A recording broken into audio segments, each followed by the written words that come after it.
हैं कल प्रसारित हुई इस परिचर्चा के प्रमुख अंश सामने। तो दोस्तों, जब बीजेपी खुद को चार से घिरा हुआ पाती है, जब बीजेपी मोदी जी को फंसा हुआ पाती है, जब बीजेपी को कांग्रेस के उठाए सवालों का कोई जवाब नहीं सूझता, तो आपने देखा होगा कि ऐसे हर एक मौके पर बीजेपी राहुल गांधी पर हमलावर हो जाती है।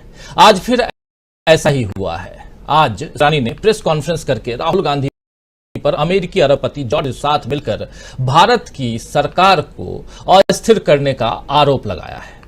और इस आरोप को साबित करने के लिए उन्होंने सुनीता विश्वनाथ के साथ राहुल गांधी की तस्वीर दिखाई है, ये जो हाथ में आप देख रहे हैं, और कहा है कि ये जॉर्ज सोरोस से वित्तीय हैं, यानी कि सुनीता विश्वनाथ। और स्मृति ईरानी ने सुनीता विश्वनाथ के अलावा जमाते इस्लामी और सलील शेट्टी का भी जिक्र किया है। जरा सुन लेते हैं क्या कुछ कह रही हैं स्मृति ईरानी, और क्यों यहां ये चर्चा लाजमी है, और अचानक यहां फिर से राहुल गांधी कैसे आ गए, अचानक यहां अमेरिका कैसे आ गया, अचानक यहां जॉर्ज सोरोस कैसे आ गए। सब कुछ हम आगे समझेंगे, जानेंगे, लेकिन पहले देखते हैं क्या कुछ कह रही हैं स्मृति ईरानी। अभी से 2 घंटा पहले या 1.5 घंटा पहले स्मृति ईरानी प्रेस कॉन्फ्रेंस करके आनन फानन में बहुत सारी बातें यहां रख रही थी। उसका एक छोटा सा अंश आप सुन लीजिए। मेरे हाथ में वो तस्वीर है जिसमें एक ऐसी महिला विद्यमान है श्री गांधी के साथ, नाम सुनीता विश्वनाथ है। ये तस्वीर अमेरिका में राहुल गांधी की उनकी मुलाकात की है। जॉर्ज सोरोस द्वारा फंडेड, सपोर्टेड फाइनेंशियली इस महिला से क्या गुफ्तगू कर रहे थे श्री गांधी, इसका खुलासा केवल श्री गांधी कर सकते हैं। न्यूयॉर्क की बैठक में रजिस्ट्रेशन के लिए एक व्यक्ति का नाम और नंबर दिया गया। उस व्यक्ति के, श्री अंसारी, उनके संबंध पाए गए Islamic circle of North America से। Islamic circle of North America के बारे में 28 फरवरी 2019 यूएस कांग्रेस में, हाउस ऑफ रिप्रेजेंटेटिव्स में एक रेजोल्यूशन के बारे में कहा गया कि इसका संपर्क और संबंध जमाते इस्लामी के साथ है। जॉर्ज सोरोस का और उनके द्वारा फंडेड संगठनों का राहुल गांधी से ताल्लुक नया नहीं, पुराना है। एक और प्रकाशन में ये स्पष्ट हुआ है, इंटरनेट पर भी ये फोटोग्राफ्स उपलब्ध हैं। सलील शेट्टी नाम के एक सज्जन ने, जो ग्लोबल उपाध्यक्ष हैं ओपन सोसाइटी के, जॉर्ज सोरोस के संस्थान है, उनके साथ राहुल गांधी ने भारत जोड़ो यात्रा की। तो जो जॉर्ज सोरोस डंके की चोट पे कह रहे हैं कि वो हिंदुस्तान की लोकतांत्रिक ढांचे का एक अभिन्न अंग, उसकी सरकार को गिराना चाहते हैं, ऐसे संगठन के साथ और उस संगठन से संबद्ध लोगों के साथ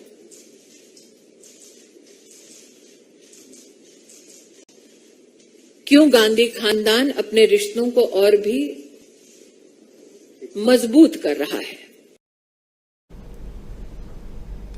तो सुन रहे थे आप स्मृति ईरानी को, और राहुल गांधी के रिश्ते, राहुल गांधी की भारत जोड़ो यात्रा और राहुल गांधी की अमेरिका यात्रा, सबका जिक्र यहां। और उस जिक्र में खासकर 3 लोगों का नाम, सुनीता विश्वनाथ, जमाते और सलील शेट्टी, ये 3 नाम, और साथ साथ चौथा नाम जो इन तीनों के इर्द गिर्द घूम रहा है वह है जॉर्ज सोरोस। जॉर्ज सोरोस के बारे में आप सब अच्छी तरह से जानते हैं, लेकिन दोस्तों ये पहली बार नहीं है जब राहुल गांधी पर ऐसा आरोप लगा है। अभी जून की शुरुआत में अमित मालवीय इसी तस्वीर के साथ राहुल को घेर रहे थे। बीजेपी आईटी सेल के हेड हैं अमित मालवीय, आप सब जानते हैं, और अमित मालवीय ने तस्वीर शेयर करते हुए लिखा था कि ये कौन है। ये जो आप देख रहे हैं वही तस्वीर जो अभी दिखा रही थी स्मृति ईरानी, ये कौन है। उन्होंने कहा था कि सुनीता विश्वनाथ के संगठन वुमेन फॉर अफगान वुमेन को सोरोस की ओपन सोसाइटी फाउंडेशन से फंडिंग की जाती है। और अमित मालवीय ने एक ग्राफिक्स भी शेयर किया है, जिसमें वो ग्राफिक्स भी ये ग्राफिक्स है जिसमें आप देखिए सुनीता विश्वनाथ के कनेक्शन दिखाए गए हैं, बहुत सारे कनेक्शन, और इसमें ये आप फुल स्क्रीन में देखिए सुनीता विश्वनाथ, उनके अलग अलग कनेक्शंस बताए जा रहे हैं, ये दिखाए गए हैं। अमित मालवीय ने यहाँ पे जो बातें कही हैं उसमें ये कहा है कि सुनीता जॉर्ज सोरोस की एक प्रतिनिधि के रूप में काम कर रही हैं। सोरोस ने विपक्षी नेताओं, थिंक टैंक, पत्रकारों, वकीलों और एक्टिविस्टों के नेटवर्क के जरिए भारत के आंतरिक मामलों में दखल देने के लिए $1 अरब देने की बात कही थी। तो जो आरोप जून की शुरुआत में बीजेपी लगा चुकी है अमित मालवीय के जरिए, अब एक बार फिर जून के आखिर में यानी कि खत्म होते होते दोबारा लगा रही है बीजेपी, और इस बार इसकी जिम्मेदारी दी स्मृति ईरानी को, जिन्हें बीजेपी तेज तर्रार नेता मानती है। लेकिन बीजेपी का यूं बिन मौसम राहुल पर बरसने का मतलब क्या है, जरा इसको समझिए।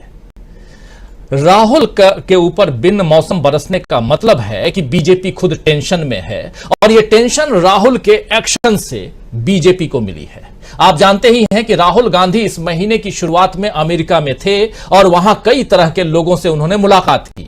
राहुल गांधी विदेश यात्रा से हफ्ता भर पहले ही लौट के आए हैं, और इस दौरान मोदी जी भी अमेरिका जाकर आ गए हैं। लेकिन इस बार मोदी जी अमेरिका दौरे में फंस गए। वॉल स्ट्रीट जर्नल की पत्रकार सबरीना सिद्दीकी के सवाल पर मोदी जी ऐसे घिरे कि उन्हें बचाने के लिए ट्रोलर्स ने सबरीना सिद्दीकी को निशाने पर लिया, तो व्हाइट हाउस ने इसकी कड़ी निंदा की, यानी मोदी जी और फंस गए।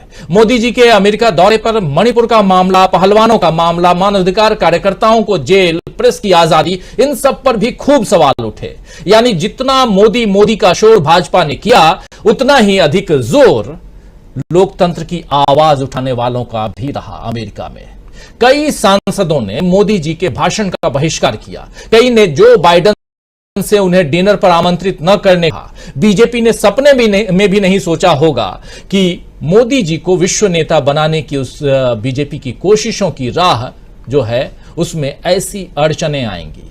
और दूसरी तरफ राहुल गांधी की अमेरिका यात्रा खूब सफल रही, और देश लौटकर भी वे जो काम कर रहे हैं उससे बीजेपी बेचैन हो रही है। कल राहुल गांधी करोल बाग पहुंच गए अचानक। दिल्ली का करोल बाग आप सब जानते होंगे, अलग अलग तरह की शॉपिंग करने के लिए आप जाते रहे होंगे। करोल बाग में बाइक मैकेनिक्स के बीच राहुल गांधी थे, और अब वो मणिपुर जा रहे हैं। लेकिन करोल बाग में राहुल गांधी ने इन बाइक मैकेनिक्स के साथ में क्या कुछ किया, जरा उसकी एक वानगी देख लेते हैं। जरा फुल स्क्रीन ले आइए।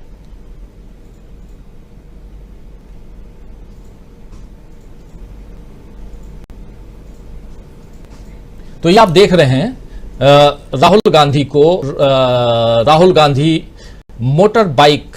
मोटरसाइकिल और साइकिल वालों के बीच पहुंचे, और वहां जो मैकेनिक्स हैं उनसे कैसे वो काम करते हैं ये तमाम बातें वहां जानते हुए, समझते हुए राहुल गांधी दिखाई दिए। आज आप दिन भर देखेंगे कि सोशल मीडिया पर ये सारी तस्वीरें खूब छाई हुई हैं।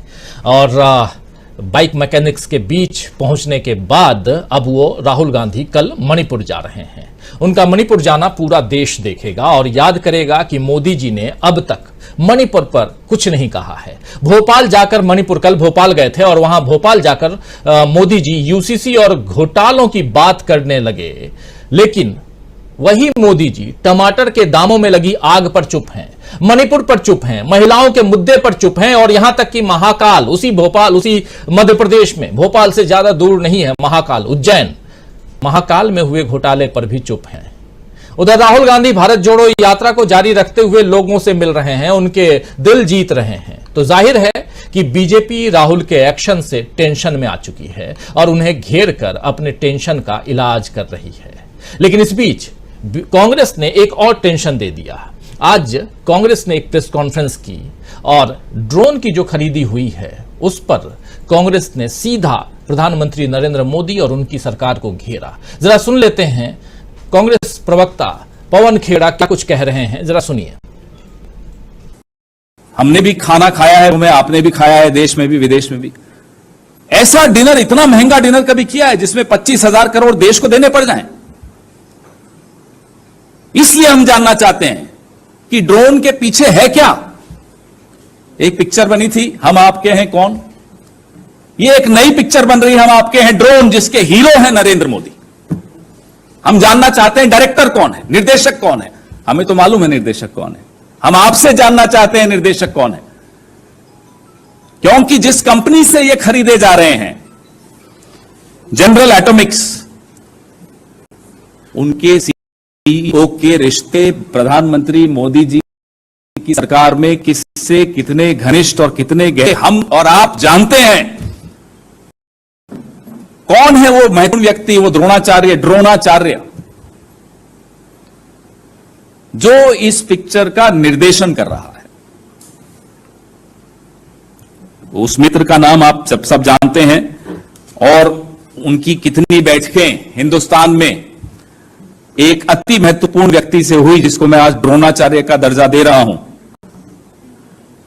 अब आप खुद आगे की जानकारी एकत्रित कीजिए, और मैं उम्मीद करता हूं कि जब आप इस तरह की कोई स्टोरी करेंगे और आप पर जब हमले होंगे आईटी सेल द्वारा, तो जैसे व्हाइट हाउस ने वहां की पत्रकार की रक्षा में उतरा, प्रधानमंत्री भी आपकी रक्षा जरूर करेंगे। आप पर हमले आईटी सेल द्वारा नहीं होने देंगे। तो सीधा हमला यहां कांग्रेस का कौन है, वो ड्रोणाचार्य, ड्रोन की खरीदी, हम आपके हैं ड्रोन, ये तमाम बातें यहां रखते हुए करते हुए पवन खेड़ा दिखाई दे रहे हैं। और सबसे बड़ी बात कह रहे हैं कि जैसे वहां सबरीना सिद्दीकी को ट्रोल आर्मी ने ट्रोल किया, उम्मीद है कि आप लोग की ट्रोलिंग वैसे नहीं। तो आइए दोस्तों, आज समझने की कोशिश करते हैं, न्यूज पॉइंट में देखेंगे, समझेंगे कि क्या बीजेपी की ये कोशिश कामयाब हो पाएगी कि किसी भी तरह करके, और खासकर जो बीजेपी राहुल गांधी को घेरने की कोशिश कर रही है, जो बीजेपी कांग्रेस को घेरने की कोशिश कर रही है, क्या वो कामयाब हो पाएगी? क्या सोरोस के नाम पर राहुल को घेर पाएगी बीजेपी, और राहुल को घेर कर क्या बीजेपी को कुछ हासिल हो पाएगा, या बीजेपी का ये दांव भी बेकार चला जाएगा? प्रधानमंत्री नरेंद्र मोदी बहुत परेशान हैं, उनके पास कुछ भी वैसा नहीं मिल रहा है जिससे देश में एक लहर बने, एक हवा, आंधी, तूफान, जो भी हो, सियासी तूफान आए। लेकिन चाहे वो यूसीसी का मसला हो, चाहे और भी कई सारे मामले हों, चाहे सिंगोल आप याद कीजिए, वो भी लेके आए थे, ये सब जो भी लेके आ रहे हैं वो फेल हो जा रहा है। आखिर क्यों? समझते हैं। क्या राहुल के एक्शन से बीजेपी की बढ़ गई है टेंशन?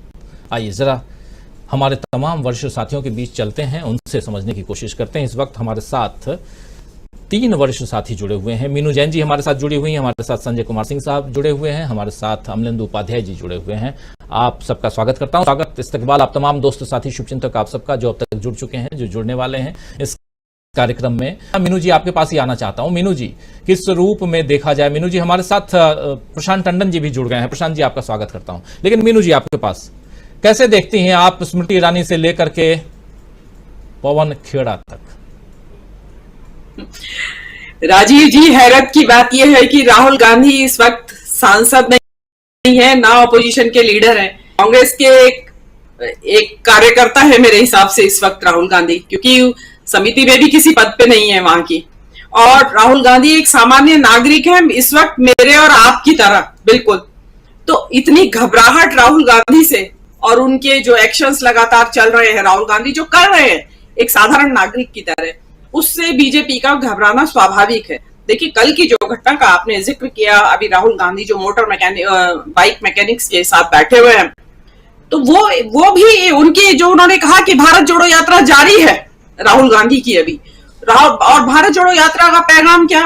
मोहब्बत, नफरत के बजाय मोहब्बत। इधर राहुल गांधी, अब इसको जक्सटापोज कीजिए, इधर राहुल गांधी नफरत के खिलाफ मोहब्बत का पैगाम देते हुए सड़कों पे घूम रहे हैं, सड़कों पे आम आदमी से मिल रहे हैं, हर तबके के आदमी से मिल रहे हैं, और उधर हमारे मोदी जी नफरत की दुकान खोले बैठे हैं, और कोई मौका नहीं जाने दे रहे हैं कि नफरत को मैं फैलाऊं, कैसे फैलाऊं, वो मौके की तलाश में रहते हैं।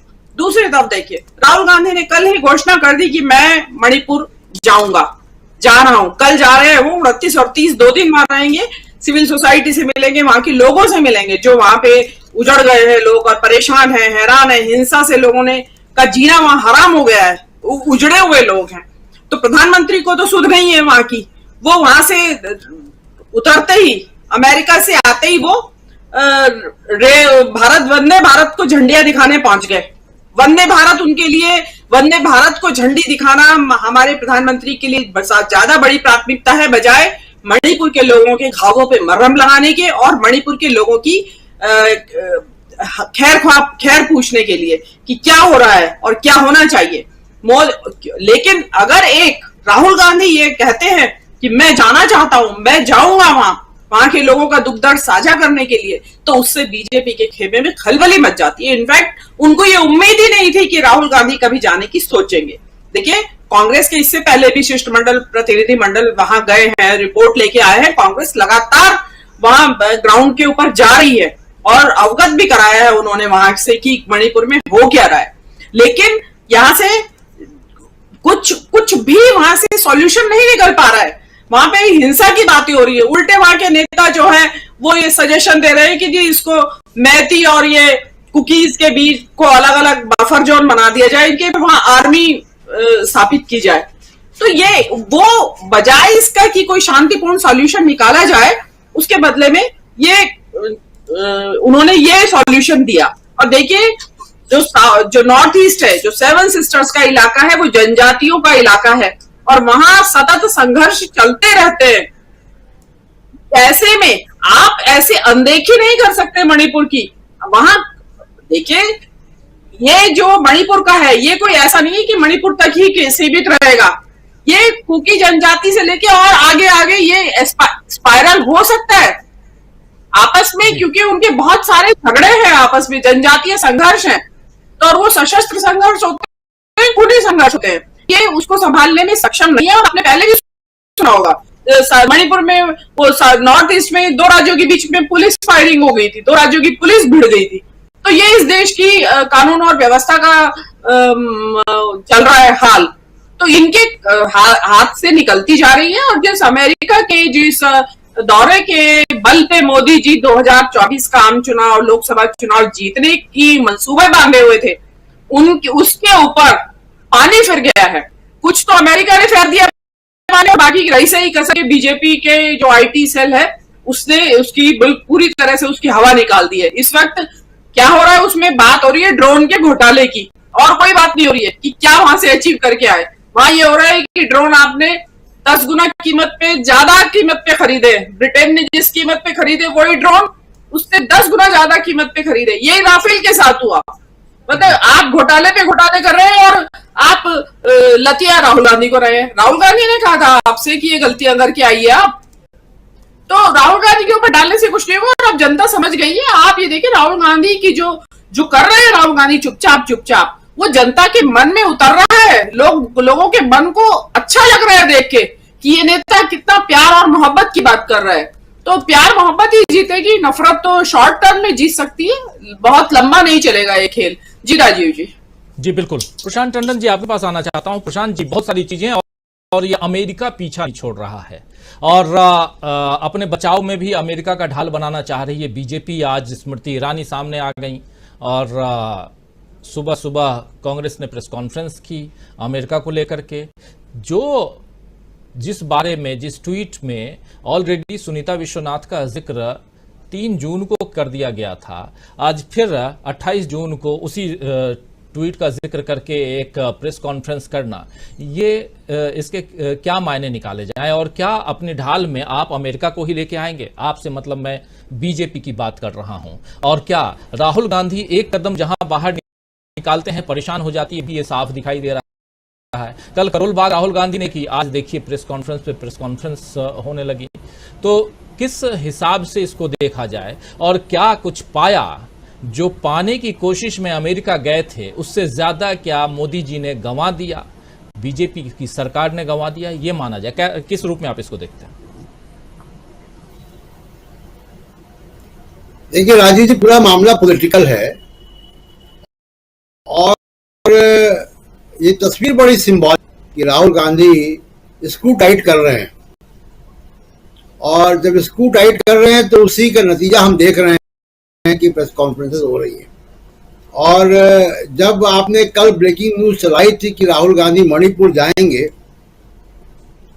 उसी वक्त मैंने सोशल मीडिया पे भी लिखा था कि अब स्मृति ईरानी की प्रेस कॉन्फ्रेंस होगी, और वो आज हो गई। जी बिल्कुल, तो आपने लिखा था, बिल्कुल मुझे बहुत- ध्यान आ रहा है, आपने लिखा था ट्विटर पे। जी जी, तो रविशंकर प्रसाद का भी नाम लिखा था। ये दो मंत्री हैं राहुल गांधी ट्रोल मंत्रालय के, और इनमें से किसी एक की प्रेस कॉन्फ्रेंस तो होनी थी, वो हो गई।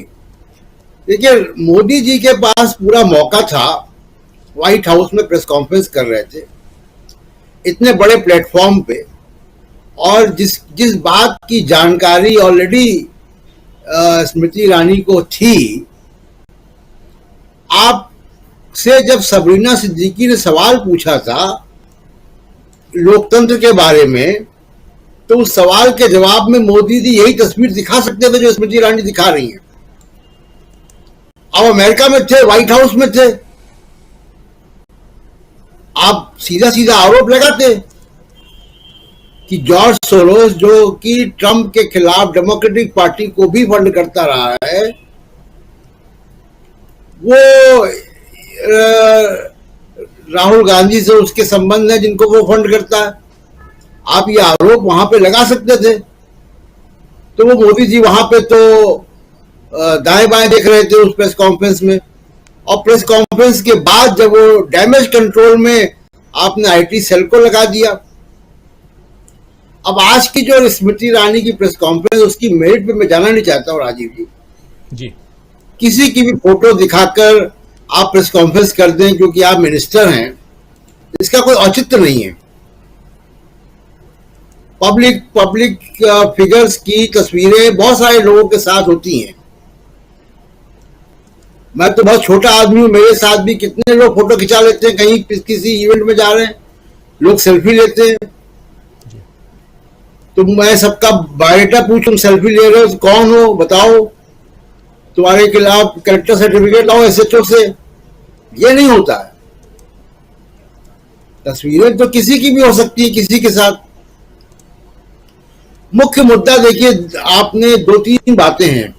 मुझे लग रहा है कि जो राहुल गांधी की बहुत सक्सेसफुल अमेरिका और इंग्लैंड की यात्रा हुई है, और अमेरिका और इंग्लैंड के बारे में उनका जो मिजाज है, जो उनकी कल्चर है, पॉलिटिकल कल्चर वहां पे, वो क्या करते हैं कि एक पैरेलल नेगोशिएशंस या एंगेजमेंट रखते हैं उस देश के शैडो प्राइम मिनिस्टर से भी।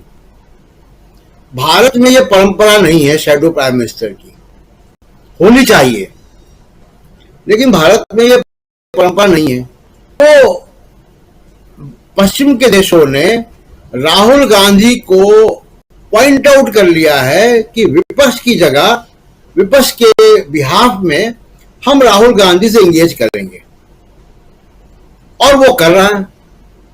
इसलिए राहुल गांधी की बाइडेन के करीबी लोगों से मुलाकात हुई व्हाइट हाउस के अंदर जाके। तो व्हाइट हाउस के अंदर जाके मुलाकात तो तभी हो सकती है जब प्रशासन राजी हो।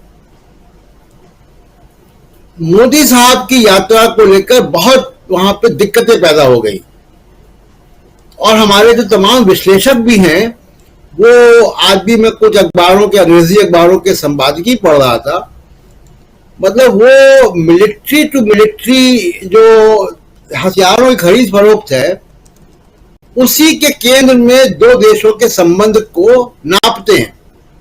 ये बिल्कुल भी उचित नहीं है। अमेरिका दुनिया का सबसे बड़ा आर्म सप्लायर है, वो तमाम लोगों को बेचता है हथियार। अगर वो तालिबान जिनसे वो लड़ रहे थे अमेरिका, वो अफगानिस्तान में, तो तालिबान भी अमेरिका के ही बने हुए हथियार उन्हीं के खिलाफ यूज कर रहे थे। तो अमेरिका तो ये बेचता है हथियार, उसका वो उसकी इकोनॉमी का एक कंपोनेंट है, जिसको वहां कहते हैं कि मिलिट्री इंडस्ट्रियल कॉम्प्लेक्स। तो वो उनका एक तरीका है। यहां पे क्या हो रहा है, कई सारी कॉम्प्लिकेशंस हो गई। मैं ड्रोन की खरीद पे भी एक बात रखूंगा, लेकिन जो अमेरिका की यात्रा हुई है मोदी साहब की, डिजास्टर हुई है। वो प्रेस कॉन्फ्रेंस डिजास्टर्स थी जिसको कहा जाए। आपने भारत के लोकतंत्र और भारत के लोकतंत्र को आप डिफेंड नहीं कर पाए क्योंकि आप कमजोर पिच पे थे और एक पत्रकार को आप टारगेट कर रहे हैं, आपकी ट्रोल आर्मी बहुत बुरा भला कह रहे हैं। आप एक पूर्व राष्ट्रपति को अपने मुख्यमंत्रियों से गाली दिलवा रहे हैं यहां पे। तो आपने तय कर लिया है कि आप अमेरिकन एस्टेब्लिशमेंट से लड़ेंगे। पूर्व राष्ट्रपति भी एस्टेब्लिशमेंट का हिस्सा होता है राजीव जी वहां पे। और अभी कल जब आपका प्रोग्राम चल रहा था उसके कुछ घंटे बाद ही जो बाइडेन और बराक ओबामा लंच पे मिले पहली बार इंटरव्यू के बाद। जिस सीएनएन के इंटरव्यू को लेकर आप टारगेट करवा रहे हो अपने मंत्रियों से और मुख्यमंत्री से, जो कि एक ट्रोल किस्म के मुख्यमंत्री हैं, किसी को भी ट्रोल करते हैं, वो तो लंच पे जा रहा है जो बाइडेन के साथ। जो बाइडेन के रिश्ते क्या है, 8 साल साथ में काम किया उनके। तो आप एक पत्रकार की वजह से या राहुल गांधी की वजह से आप अमेरिकन एस्टेब्लिशमेंट से लड़ रहे हो। ये सबरीना सिद्दीकी नाम की जो पत्रकार हैं वॉल स्ट्रीट जर्नल की, जिस वक्त वो सवाल पूछ रही थी राजीव जी व्हाइट हाउस में नरेंद्र मोदी से, वो सिर्फ वॉल स्ट्रीट जर्नल को रिप्रेजेंट नहीं कर रही थी। मैं आपको बता चुका हूं कि व्हाइट हाउस प्रेस कॉर्प्स है जिसमें 49 पत्रकार हैं जो व्हाइट हाउस कवर करते हैं। उनको एक सवाल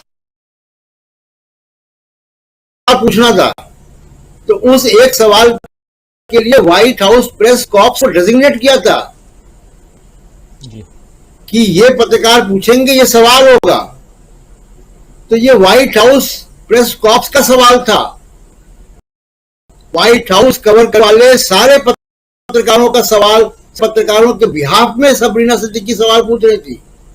इसलिए व्हाइट हाउस प्रेस कॉर्प्स ने, व्हाइट हाउस की प्रेस सेक्रेटरी ने और उसके बाद अब व्हाइट हाउस करस्पॉन्डेंट एसोसिएशन ने, जो ज्यादा बड़ा संस्थान है, उसने बीजेपी के ट्रोल आर्मी की निंदा की है और ये कहा है कि ये बीजेपी से जुड़े हुए लोग हैं जो कि सबरीना सिद्दीकी पे हमले कर रहे हैं, गैरवाजिब उनको हैरेस कर रहे हैं। कुल मिला के ये पूरे फेलियर्स हैं बड़े, जिसको ढकने की कोशिश कर रहे हैं। अब राहुल गांधी मणिपुर जा रहे हैं, जैसा मीनू जी ने कहा, तो आप टारगेट कर रहे हैं। आपने स्मृति ईरानी को खड़ा कर दिया। और ड्रोन पे सिर्फ एक बात कहूंगा, देखिए ये 31 कहां से हो गए।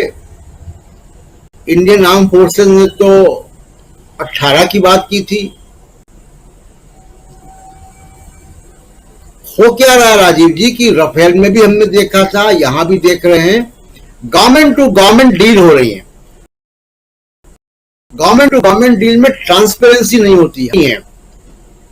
एक डिफेंस प्रोक्योरमेंट सिस्टम है, वो डिफेंस प्रोक्योरमेंट सिस्टम जब आता है तो पब्लिक डोमेन में चीजें आती हैं, पूर्व जनरल्स उस पर बात करते हैं, लेख लिखे जाते हैं, कंसल्टेटिव कमिटीज की मीटिंग होती है, स्टेक होल्डर्स अपनी बात रखते हैं कि जरूरत है कि नहीं है, क्या प्राइस है, चाइना क्या कर रहा है। अभी आपको मैं बता दूं कि ये जो ड्रोन है MQ-9B प्रेडेटर, ये अब इससे मिलता जुलता ड्रोन चाइना के पास भी है, उसने पाकिस्तान को सप्लाई कर दिया।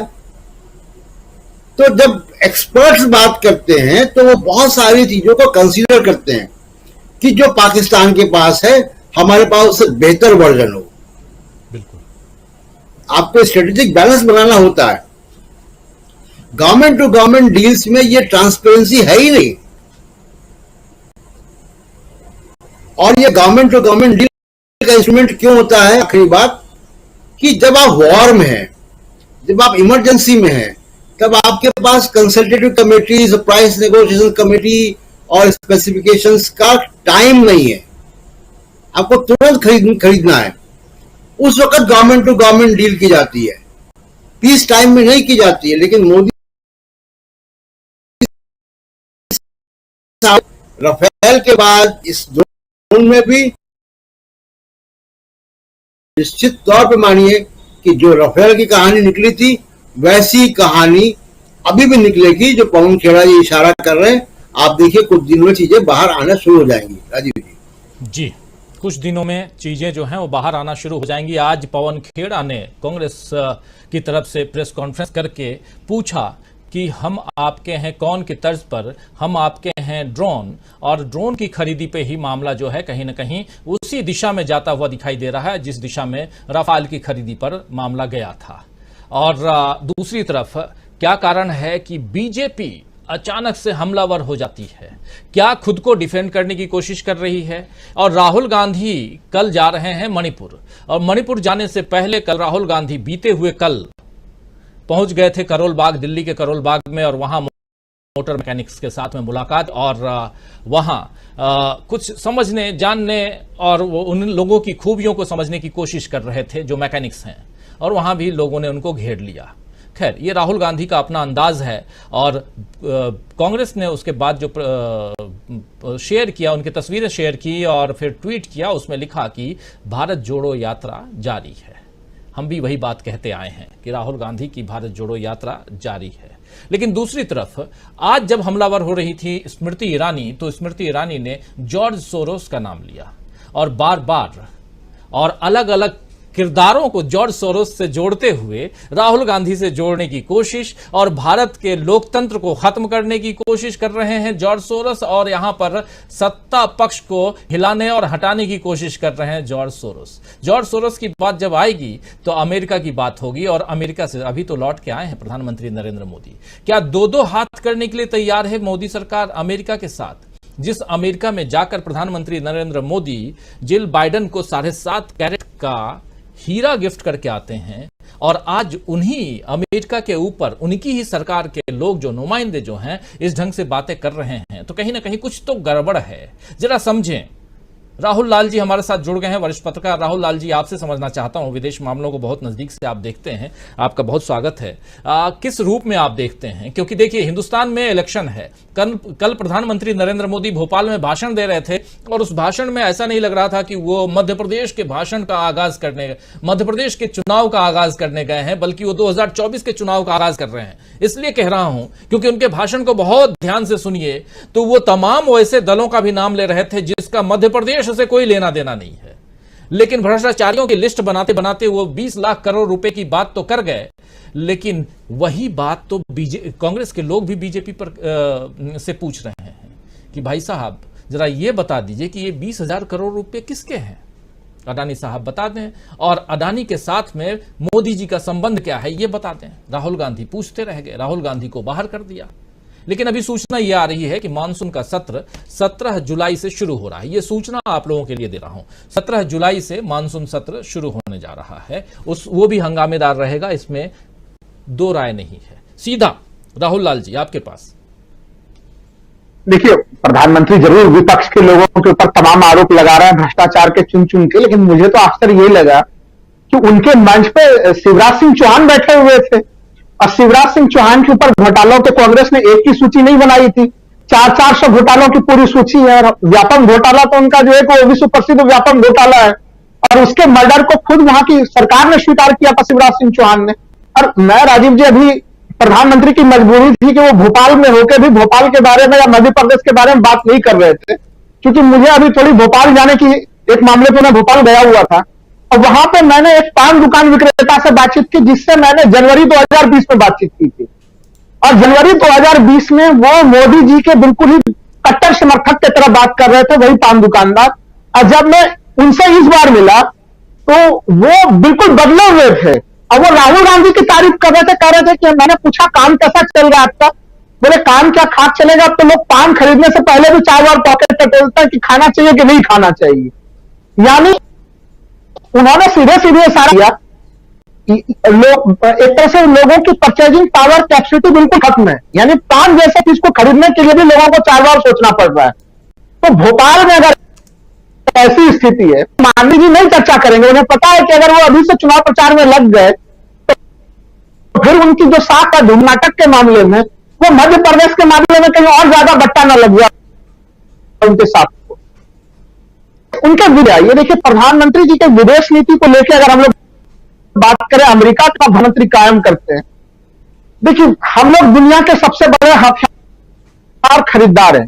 तमाम आर इसकी पुष्टि होती है कि हथियारों के सबसे बड़े खरीदार हैं, और जो दुनिया के एक तरह से सत्ता खरीदार हम अमेरिका ये चीज चाहता है कि जैसे ट्रेड पार्टनर में थोड़ा बढ़ता है, उसी तरह से हथियारों के डीलिंग में भी भारत का नंबर 1 है। वो सबसे हथियार अमेरिका से खरीदे। रोकना तो विदेश नीति को लेकर जब हम लोग सवाल, वीडियो अटक रहा है और आवाज भी अटक रही है, अगर दोनों में कुछ भी काम करता रहता तो जरूर इसको कंटिन्यू करते। जरा रिकनेक्ट करवाने की कोशिश करता हूं और सीधा आना चाहता हूं संजय जी आपके पास। किस रूप में आप देखते हैं अमेरिका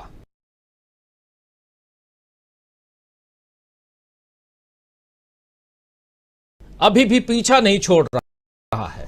आज भी स्मृति ईरानी जो यहां कुछ घोटालों की बात करती हैं, कुछ और करती हैं, लेकिन सीधे राहुल गांधी से पूछ रही हैं कि भाई साहब आप अमेरिका क्यों गए थे, और अमेरिका गए तो ये जो महिला आपके बगल में बैठी हुई है ये कौन है, और ये इनके साथ आपका क्या रिश्ता है, आखिर ये क्यों बैठी, और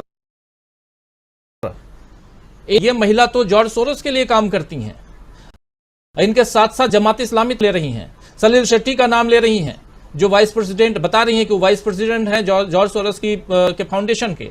तो ये तमाम बातें और इन सबका को जोड़ते हुए अगर तार को एक दूसरे से जोड़ रही हैं स्मृति ईरानी जी के हिसाब से, बकौल स्मृति ईरानी, और इसमें कुछ भी नया नहीं बता रही हैं, क्योंकि ये बात ट्रोल आर्मी के मुखिया जो हैं वो पहले बता चुके हैं 3 जून को। आखिर आज फिर से सो के उठे और चलो जी आज कुछ नहीं मिल रहा है, कुछ और कर लेते हैं, पुराना ही निकाल लेते हैं, और निकाल के आ गए। लेकिन इससे क्या लगता है कि राहुल गांधी को जो वो कर रहे हैं उससे रोका जा सकता है? राहुल गांधी कल जा रहे हैं मणिपुर, क्या उससे रोका जा सकता है राहुल गांधी?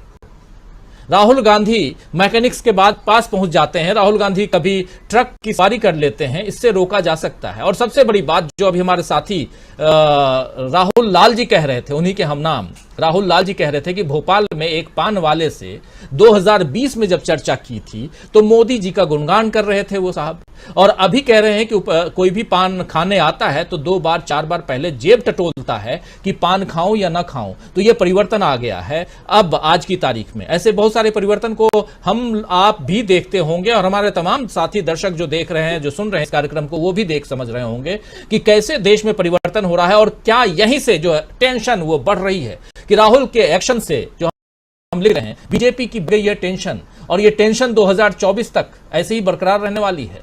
किस रूप में आप देखते हैं? बिल्कुल, मैंने हम लोगों ने देखा कि नरेंद्र मोदी की खासियत ही रही है हिंदू मुसलमान करना, और वो इसीलिए प्रधानमंत्री बनाए गए थे।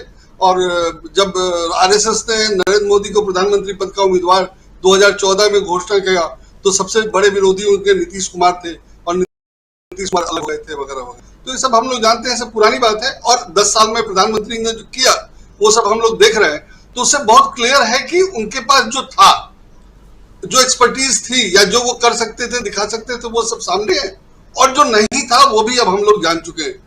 तो उनकी जो कार्यप्रणाली है वो ये कि कोई उनका विरोध ना करे, वो जो करें उसमें कोई सवाल न पूछे। बेसिकली वो यही चाहते हैं कि कांग्रेस मुक्त भारत वो चाहते थे, और कांग्रेस मुक्त भारत के आड़ में उनका ये था कि विपक्ष मुक्त भारत हो जाए, तो कोई विरोध ना करे। तो बाकी सबको तो उन्होंने मैनेज कर लिया, राहुल गांधी को मैनेज नहीं कर पाए हैं अभी तक। तो राहुल गांधी के लिए इन्होंने जो उपाय किए वो सब मिसफायर करता जा रहा है, या ज्यादा ही नुकसानदेह होता जा रहा है। तो अभी स्थिति यह है कि राहुल गांधी, अभी की स्थिति में राहुल गांधी अगर आज चुनाव हो जाए तो राहुल गांधी सकते, लेकिन जो इन्होंने किया है उसी का डर है कि राहुल गांधी चुनाव नहीं लड़ सकते, लेकिन जिसको कह देंगे वो जीत जाए। राहुल गांधी कह देंगे कि इसको जिता दो तो वो जीत जाएगा चुनाव। ये स्थिति राहुल गांधी ने बना ली है, और मुझे लगता है कि राहुल गांधी की स्थिति भाजपा वालों की मेहरबानी से ही बनी है। राहुल गांधी तो बहुत ने तो छोड़ रखा था, उन्होंने तो 2019 एकदम वॉक ओवर दे दिया था, तो राहुल गांधी ने तो छोड़ ही रखा था। लेकिन इन्होंने राहुल गांधी को काउंटर करने के लिए या राहुल गांधी को रोकने के लिए जो सब किया वो सब मिसफायर करता जा रहा है, और ज्यादा राहुल गांधी को मजबूत बना रहा है। तो इनके पास कोई चारा नहीं है, इनके पास कोई नया तरीका नहीं है।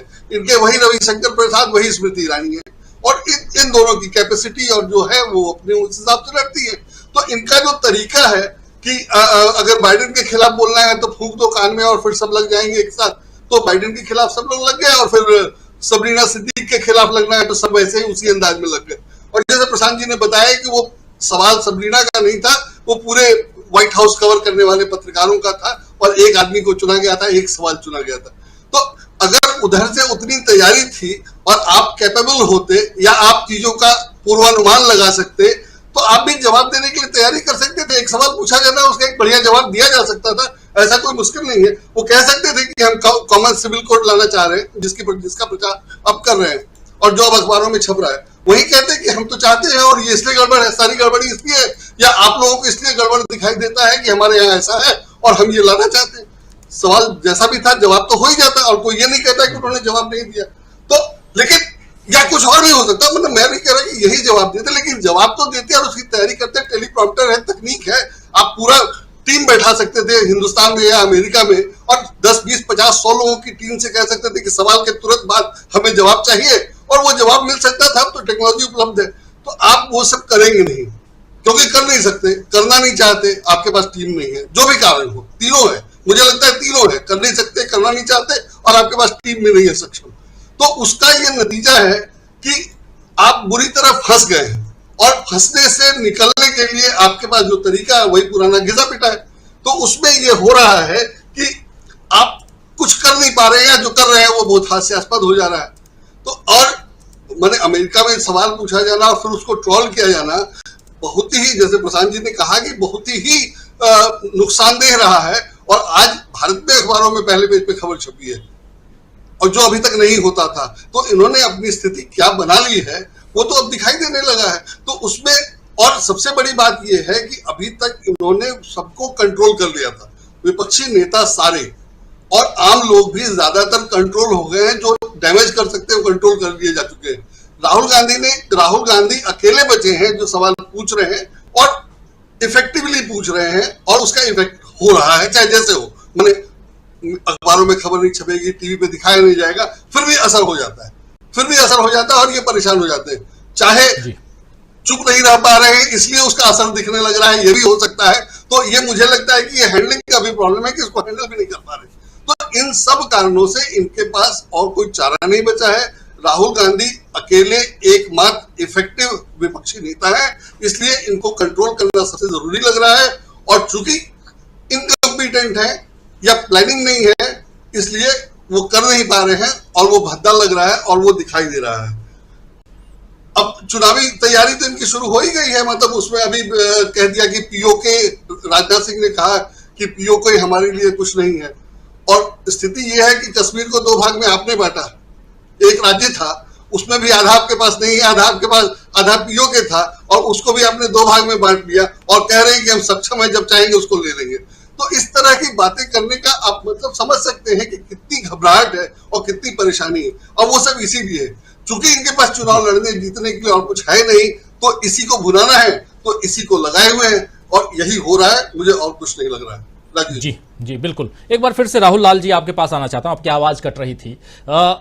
सीधा जरा इधर आ जाएं। जब पान वाले की चर्चा आप कर रहे थे, भोपाल अभी थोड़े दिन पहले गए थे और भोपाल में यह स्थिति है, क्या कुछ दिखाई दे रहा है और क्यों आखिर राहुल गांधी टेंशन बढ़ा रहे हैं? क्या लगता है, क्या राहुल गांधी तो आज की तारीख में कुछ भी नहीं है और उनका जो फैसला आना है कोर्ट से, वो फैसला भी अभी तक नहीं आ रहा है, उसको लेकर के भी कोर्ट भी चुप्पी साधे हुए है, चुनाव लड़ नहीं सकते राहुल गांधी अगर देखा जाए तो।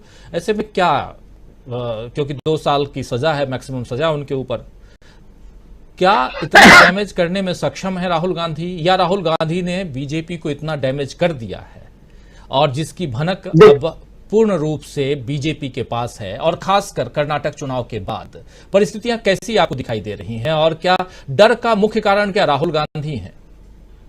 राहुल लाल जी। देखिए, बिल्कुल डर का मुख्य कारण राहुल गांधी ही हैं, चाहे वो देश के भीतर हो चाहे वो विदेश में हो। दोनों धरती पे अगर हम लोग भारत के संदर्भ में चर्चा करेंगे तो भी राहुल गांधी सेंट्रल पॉइंट में है। और अगर आज हम लोग ये बात कर रहे हैं कि अमेरिका की यात्रा, देखिए अमेरिका की यात्रा माननीय प्रधानमंत्री जी ने भी की और अमेरिका की यात्रा राहुल गांधी ने भी की। कोई भी निष्पक्ष और तटस्थ विश्लेषक होगा तो प्रधानमंत्री की यात्रा को सुपर फेल यात्रा में रखा जाएगा। जो ड्रोन को लेकर जो समझौता हुआ है, मैं तो उस समझौते को मानता हूं कि वो रफाल से भी घटिया किस्म का समझौता हुआ है। तो पहले देखिए, एक चीज तो मैं ये मानता हूं कि 7 सितंबर 2022 का दिन जब भारत जोड़ो यात्रा प्रारंभ हुआ, मैं उसको मानता हूं कि एक तरह से आधुनिक समय भारतीय लोकतंत्र के लिए वो सबसे ऐतिहासिक दिन है। और राहुल गांधी ने जो अपने संदेश प्रदान किए थे, वो संदेश जो देश की वस्तु स्थिति रखा, भले टीवी चैनलों में से प्रसारित नहीं किया। हम लोग याद है कि सोचिए कि यहाँ पर हम लोगों ने सैकड़ों डिबेट हम लोगों ने किए हैं, उस पूरे मामले पर सैकड़ों बार परिचर्चा किया है। वो जनता तक सीधे सीधे डायरेक्ट कनेक्टिविटी, वो मुद्दे आज राष्ट्र विमर्श के मुद्दे बने हुए हैं। तो मैं बार बार कहता हूं कि फ्लोटिंग वोटर तक के मुद्दे बनते तो बनते, लेकिन जब हम लोग ग्राउंड पे जाते हैं तो अब हम भोपाल जाके, चूंकि और भी कई जगहों पर मैं दौरा करूंगा फिर कहूंगा, लेकिन भोपाल जाके जो मुझे मोटी सी तस्वीर समझ में आई कि भारत जोड़ो यात्रा ने वहां पे विधानसभा चुनाव में पहले से ही एक कर्तव्य की इबारत लिख दी है कि भाई बीजेपी के लिए डगर जो है कि वो असंभव वाली स्थिति। वहां प्रधानमंत्री जी ने जो कल तमाम वो भाषण उन्होंने दिया, वहां पे वो मध्य प्रदेश को लेकर स्पेसिफिक हुआ ही नहीं, और उनके पूरे बयान में आप देखिए कॉन्फिडेंस नहीं था। कॉन्फिडेंस नहीं होने के कारण देखिए, अब मैं थोड़ा सा आता हूं उनके विदेश वाले मामले में जो प्रथम खंड में बोल रहा था। देखिए राहुल गांधी जाते हैं विदेश, उनकी बातों को कितने अच्छे ढंग से वो आलोचना करते हैं, तमाम तरह के भारतीय लोकतंत्र की खूबियां कमियां सबको महत्वपूर्ण ढंग से उन्होंने विदेश में रखा। माननीय प्रधानमंत्री जी की यात्रा से जिस तरह से एक हाइप गढ़ा जाता है, एक इवेंट बनाया जाता है, हमारे अमेरिका के साथ संबंधों के दो रिश्ते हैं। एक रिश्ता यह है कि हम अमेरिका से लेके आ रहे हैं, दूसरा चीज हम अमेरिका को दे के आ रहे हैं। आप अगर रक्षा की सामग्री खरीद रहे हैं तो इसका मतलब है कि ठीक आप अमेरिका को दे रहे हैं, भारत का बाजार है, बाजार में उनको आप प्रवेश दे रहे हैं। लेकिन आखिर भारतीय जनमानस ये भी जानने के लिए इच्छुक है कि मेगा ट्रेड डील जो ट्रंप ने चीन अमेरिका के बीच में जब ट्रेड वार हुआ था, उस ट्रेड वार को उन्होंने भारत की तरफ भी घुमा दिया था, और बहुत तरह की चीजों के ऊपर हम लोगों के ऊपर प्रतिबंध की स्थिति लग गई, जो हम लोग आराम से, जिसके ऊपर कोई टैक्स नहीं लगता था, उन सब चीजों के ऊपर, हमारे उत्पादों के ऊपर टैक्स लग रहा है आज के डेट में। तो क्या माननीय प्रधानमंत्री जी के इन सब संबंधों में कोई वार्तालाप हुई? जब मैं इन मामलों को इस यात्रा के पहले उठा रहा था, तभी तमाम बीजेपी के बड़े बड़े प्रवक्ता दे रहे थे कि अभी तो यात्रा हुई नहीं है, फिर आप कैसे सवाल उठा रहे हैं? मेगा ट्रेड डील का मामला अभी भी ठंडे रास्ते में, तो आप अपने वस्तुओं को उनके बाजार में कैसे पहुंचाए, उसके लिए आपने कोई तैयारी नहीं की। अब ड्रोन का मामला देखिए, एक तो 4 गुना महंगे आधार पर आप खरीद रहे हैं। रफाल का मामला है, पूरी तरह से स्थिति बना दी है। लेकिन मैं कह रहा हूं राफेल से बुरी स्थिति क्यों है? राफेल में कम से कम एक भारत की कंपनी थी, रिलायंस वालों की, मुकेश अनिल अंबानी की, जिसको कोई अनुभव नहीं था, याद होगा, कोई अनुभव नहीं था, फिर भी आपने उनके साथ एक दिया था कि भारत में उत्पादन राफेल का जो है कि वो उसके साथ किया जाएगा, अनिल अंबानी जी के कंपनी के साथ। लेकिन इस पूरे प्रकरण में आपने टेक्नोलॉजी ट्रांसफर जैसे कोई प्रयास ही नहीं किए हैं, कोई प्रयास नहीं आपका टेक्नोलॉजी ट्रांसफर का, और फिर भी जो है कि कीमतें तमाम देशों ने खरीदे हैं, जो तमाम उदाहरण है, आप उनसे 4 गुना महंगे कीमत पे खरीद रहे हैं। और फिर आप ये जान देते हैं कि जब विपक्ष ये आरोप लगा दे आपके ऊपर, तो फिर आप सवाल पूछते हैं कि देखिए, तो देखिए नहीं, ये सवाल पूछ रहे हैं। बिल्कुल सवाल पूछे जाएंगे। आप अगर रक्षा डील में आप गड़बड़ी करेंगे, आप जीत घोटाला का मामला उठाते हैं और ताबुक घोटाला भूल जाते हैं, तो ये तो नहीं चलेगा। आपके अतीत जो है उसी पार्टी के मामले में बड़ी बड़ी गड़बड़ी का पूरा भारतीय जनता पार्टी के ऊपर रहा है, तो ये सवाल उनके ऊपर उठ रहे हैं। दूसरा चीज, इनके 2 वर्जन है अमेरिका को लेके। जब माननीय प्रधानमंत्री जी अमेरिका में थे तो बाइडेन बड़े महान नेता न थे, अब आ गए गड़बड़ नेता है वो। दूसरी चीज कि आप अमेरिका पे किस कर रहे हैं? भाई जब अफगानिस्तान पीस प्रोसेस हुआ तो हम लोगों ने देखा था, अफगानिस्तान पीस प्रोसेस में हम लोग अफगानिस्तान के इतने बड़े भागीदार थे, वहां के पुनर्निर्माण में कार्य कर रहे थे, लेकिन उस पीस प्रोसेस से पूरी तरह से बाइडेन ने भारत को बाहर निकाल दिया था। अमेरिका आपको कितना महत्व प्रदान कर रहा है वो अफगानिस्तान के प्रकरण से स्पष्ट है। और देखिए, अब ऐसी बातें नहीं कि विदेश नीति की बातें बहुत टेढ़ी मेढ़ी और सामान्य जनता नहीं समझ पा रहे, हम लोग के सारे दर्शक समझ रहे हैं कि आपने अमेरिका के साथ जो समझौता किया है, समझौता ऐसा होता है विदेश नीति में कि आप अपने नेशनल इंटरेस्ट का ध्यान रखें, वो अपने नेशनल इंटरेस्ट का ध्यान रखें, और दोनों के हितों की पूर्ति हो। लेकिन इस पूरे यात्रा में केवल अमेरिका के नेशनल इंटरेस्ट की पूर्ति की गई है और भारतीय हितों की पूरी तरह से अनदेखा हुई है। तो आप ऐसे स्थिति में आप जॉर्ज सोरोस का नाम ले आइए, कभी स्मृति ईरानी जो है कि कोई फोटो लेके जो आ रही है वो, अब प्रशांत जी ने बिल्कुल सही कहा कि तमाम लोग फोटो खिंचाते हैं, फोटो तो कोई किसी के साथ भी खिंचा लेता है। हमें कई सारे लोग ऐसे मिले राजीव जी प्रशंसक फील्ड में कि वो आपसे मिलने के लिए बिल्कुल आपके साथ फोटो खिंचाने के व्याकुल है। तो मैंने तो उनसे पूछा नहीं कि आपका बायोडाटा क्या है। तो ये स्थितियां बनी हुई है यहाँ पे। तो इस सरकार की एक तरह से मैं मानता हूं, चाहे विधानसभा चुनाव जो आसन आने वाले दिख रहे हैं, चाहे जो आने वाले लोकसभा के चुनाव दिख रहे हैं, क्योंकि राहुल गांधी जिस प्रमुखता के साथ जनता से जुड़े हुए जन सरोकार के मामले उठा रहे हैं, उसको ढकने के लिए कितना प्रयास कर रहा है। चलना यूसीसी उनके पिटारे में आ चुका है। तो ध्यान भटकाने के लिए इनको पता है कि राम मंदिर का मामला भी अब ठंडे रास्ते में जा चुका है। रोजी रोटी का मामला ही जो है वो सबसे प्रमुख ढंग से इसमें उठा हुआ है। उसको कैसे लाइन से हटाया जाए और जनता के ध्यान को बटाया जाए, बीजेपी पूरी ताकत उसी में लगा रही है। बिल्कुल बिल्कुल, बीजेपी की ताकत कहां लग रही है और क्या उसका कुछ प्रतिफल मिलेगा? ताकत भी वही लगानी चाहिए जहां उसका कुछ फल मिले। दूसरी जगह पर लगाएंगे तो फिर वो जीरो हो जाता है। मीनू जी के पास एक बार फिर से आना चाहता हूं, फिर आता हूं अमलेंदु उपाध्याय जी। मीनू जी, क्या इस सारी मुसीबत के जड़ में भारत जोड़ो यात्रा है? ये मुसीबत बीजेपी के लिए कह रहा हूं, और यहीं से परेशानी बढ़ती है। यहीं से राहुल गांधी को बार बार घेरा जा रहा है। राहुल गांधी इंग्लैंड जाते हैं तब भी, राहुल गांधी अमेरिका जाते हैं तब भी, एक महीने बाद लगभग आप अगर निकाल करके किसी तस्वीर को सामने रखें तो क्या माना जाएगा? और क्या भारत जोड़ो यात्रा के इर्द गिर्द ही आने वाले तमाम चुनावों को हम देखेंगे? क्या भारत जोड़ो यात्रा से परेशान बीजेपी और उसमें भी प्रधानमंत्री नरेंद्र मोदी भोपाल में जाके भूल जाते हैं कि मध्य प्रदेश में भी चुनाव है? वहां जाके ये भी भूल जाते हैं कि जिसके बगल में बैठ करके मैं ये भाषण दे रहा हूं और घोटालेबाजों का नाम ले रहा हूं, वो उसमें से तो मंच पे हमारे ही कितने साथी घोटालेबाज हैं, ये सब भूल जाते हैं। क्या प्रधानमंत्री नरेंद्र मोदी ये भी भूल जाते हैं कि 2G घोटाला ऑलरेडी कोर्ट से समाप्त हो चुका है, जिसके बारे में वहां जिक्र नहीं करना चाहिए? बहुत सारे सवाल ऐसे हैं, लेकिन उन सब के बीच फिर भारत जोड़ो यात्रा, और भारत जोड़ो यात्रा की बात अगर आती है तो फिर राहुल गांधी, और दुखती रख क्या राहुल गांधी हैं। मीनू जी। जी राजीव जी, जिस वक्त ये राहुल गांधी ने जो ये भारत जोड़ो यात्रा शुरू की थी, उसमें 99% हिंदुस्तानी जो है, उसमें सरकारें हो चाहे कांग्रेस हो या आप मोदी जी समझ लीजिए, भाजपा समझ लीजिए, किसी को उम्मीद नहीं थी कि ये यात्रा सिरे चढ़ेगी, मतलब ये यात्रा कंप्लीट कर पाएंगे। सबने ये बोल दिया था कि बीच में ही छोड़ के भाग जाएंगे राहुल गांधी विदेश, ठीक है। लेकिन यात्रा जो है 5 महीने तक चलते हुए, आंधी तूफान आपने देखा, उसको करते हुए और यात्रा अपने मुकाम पे पहुंच गई। और आप इसमें देखिए कि भारत जोड़ो यात्रा ने एक इनफैक्ट तो जो आप प्रैक्टिकली देखिए सारे नैरेटिव्स जो सेट किए हैं, जो शायद अभी प्रशांत जी भी कह रहे थे कि जो मुद्दे राहुल गांधी ने भारत जोड़ो यात्रा के दौरान उठाए, वो ही मुद्दा देश की राजनीति पे छाए हुए हैं। भारत जोड़ो यात्रा के दौरान राहुल गांधी मोहब्बत की बात कर रहे थे कि नफरत की जगह मोहब्बत फैलाने का पैगाम लेके आया हूं, मैं मोहब्बत की दुकान खोलने आया हूं।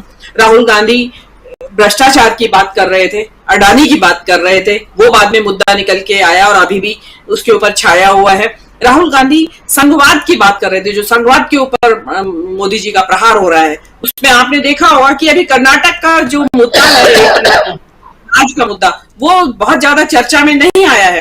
कर्नाटक की में जो कांग्रेस की सरकार आई है, उसमें उन्होंने घोषणा की थी अन्न भाग्य योजना की, कि 10 किलो अनाज दिया जाएगा जो डिजर्विंग लोग हैं उनको। तो उसके लिए जो कर्नाटक सरकार ने जब सत्ता संभाली अभी मई में, तो उन्होंने FCI food corporation of India को ऑर्डर दिया कि भाई हमें इतना चावल चाहिए।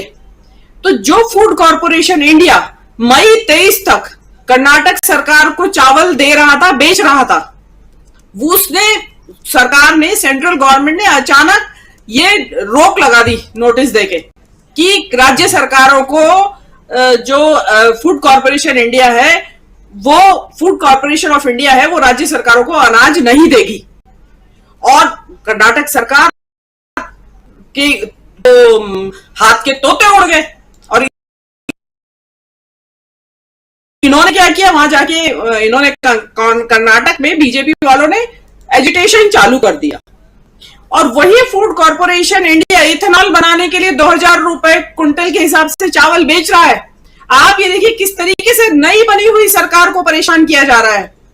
अभी बनी है वो सरकार और उसकी जो योजना है कि ताकि चावल की जो स्कीम है उनकी वो ना इम्प्लीमेंट हो सके। इसी तरह हिमाचल में वहां सेब की फसल को बर्बाद, सेब उत्पादकों को बर्बाद करने के लिए, क्योंकि बागान मालिकों ने खुल के वोट दिया है कांग्रेस को, इन्होंने विदेश से अभी जो ये समझौता करके आए उसमें वॉशिंगटन के सेब के इंपोर्ट पे 20% ड्यूटी घटा दी है, ताकि विदेश का सेब, अमेरिका का सेब भारत के बाजार में छा जाए और हिमाचल का सेब ना बिके। तो ये इनका जो संघवाद का मुद्दा जो राहुल गांधी उठा रहे थे उसके ऊपर जो और राहुल गांधी इस दौरान में जो समाज के निचले तबकों के साथ, वो चाहे मनरेगा के मजदूर हो, वो चाहे चाय बागान, कॉफी, रबड़, उसके मजदूर हो, टीचर हो, बेरोजगार युवक हो, उनके साथ मुलाकात कर रहे थे।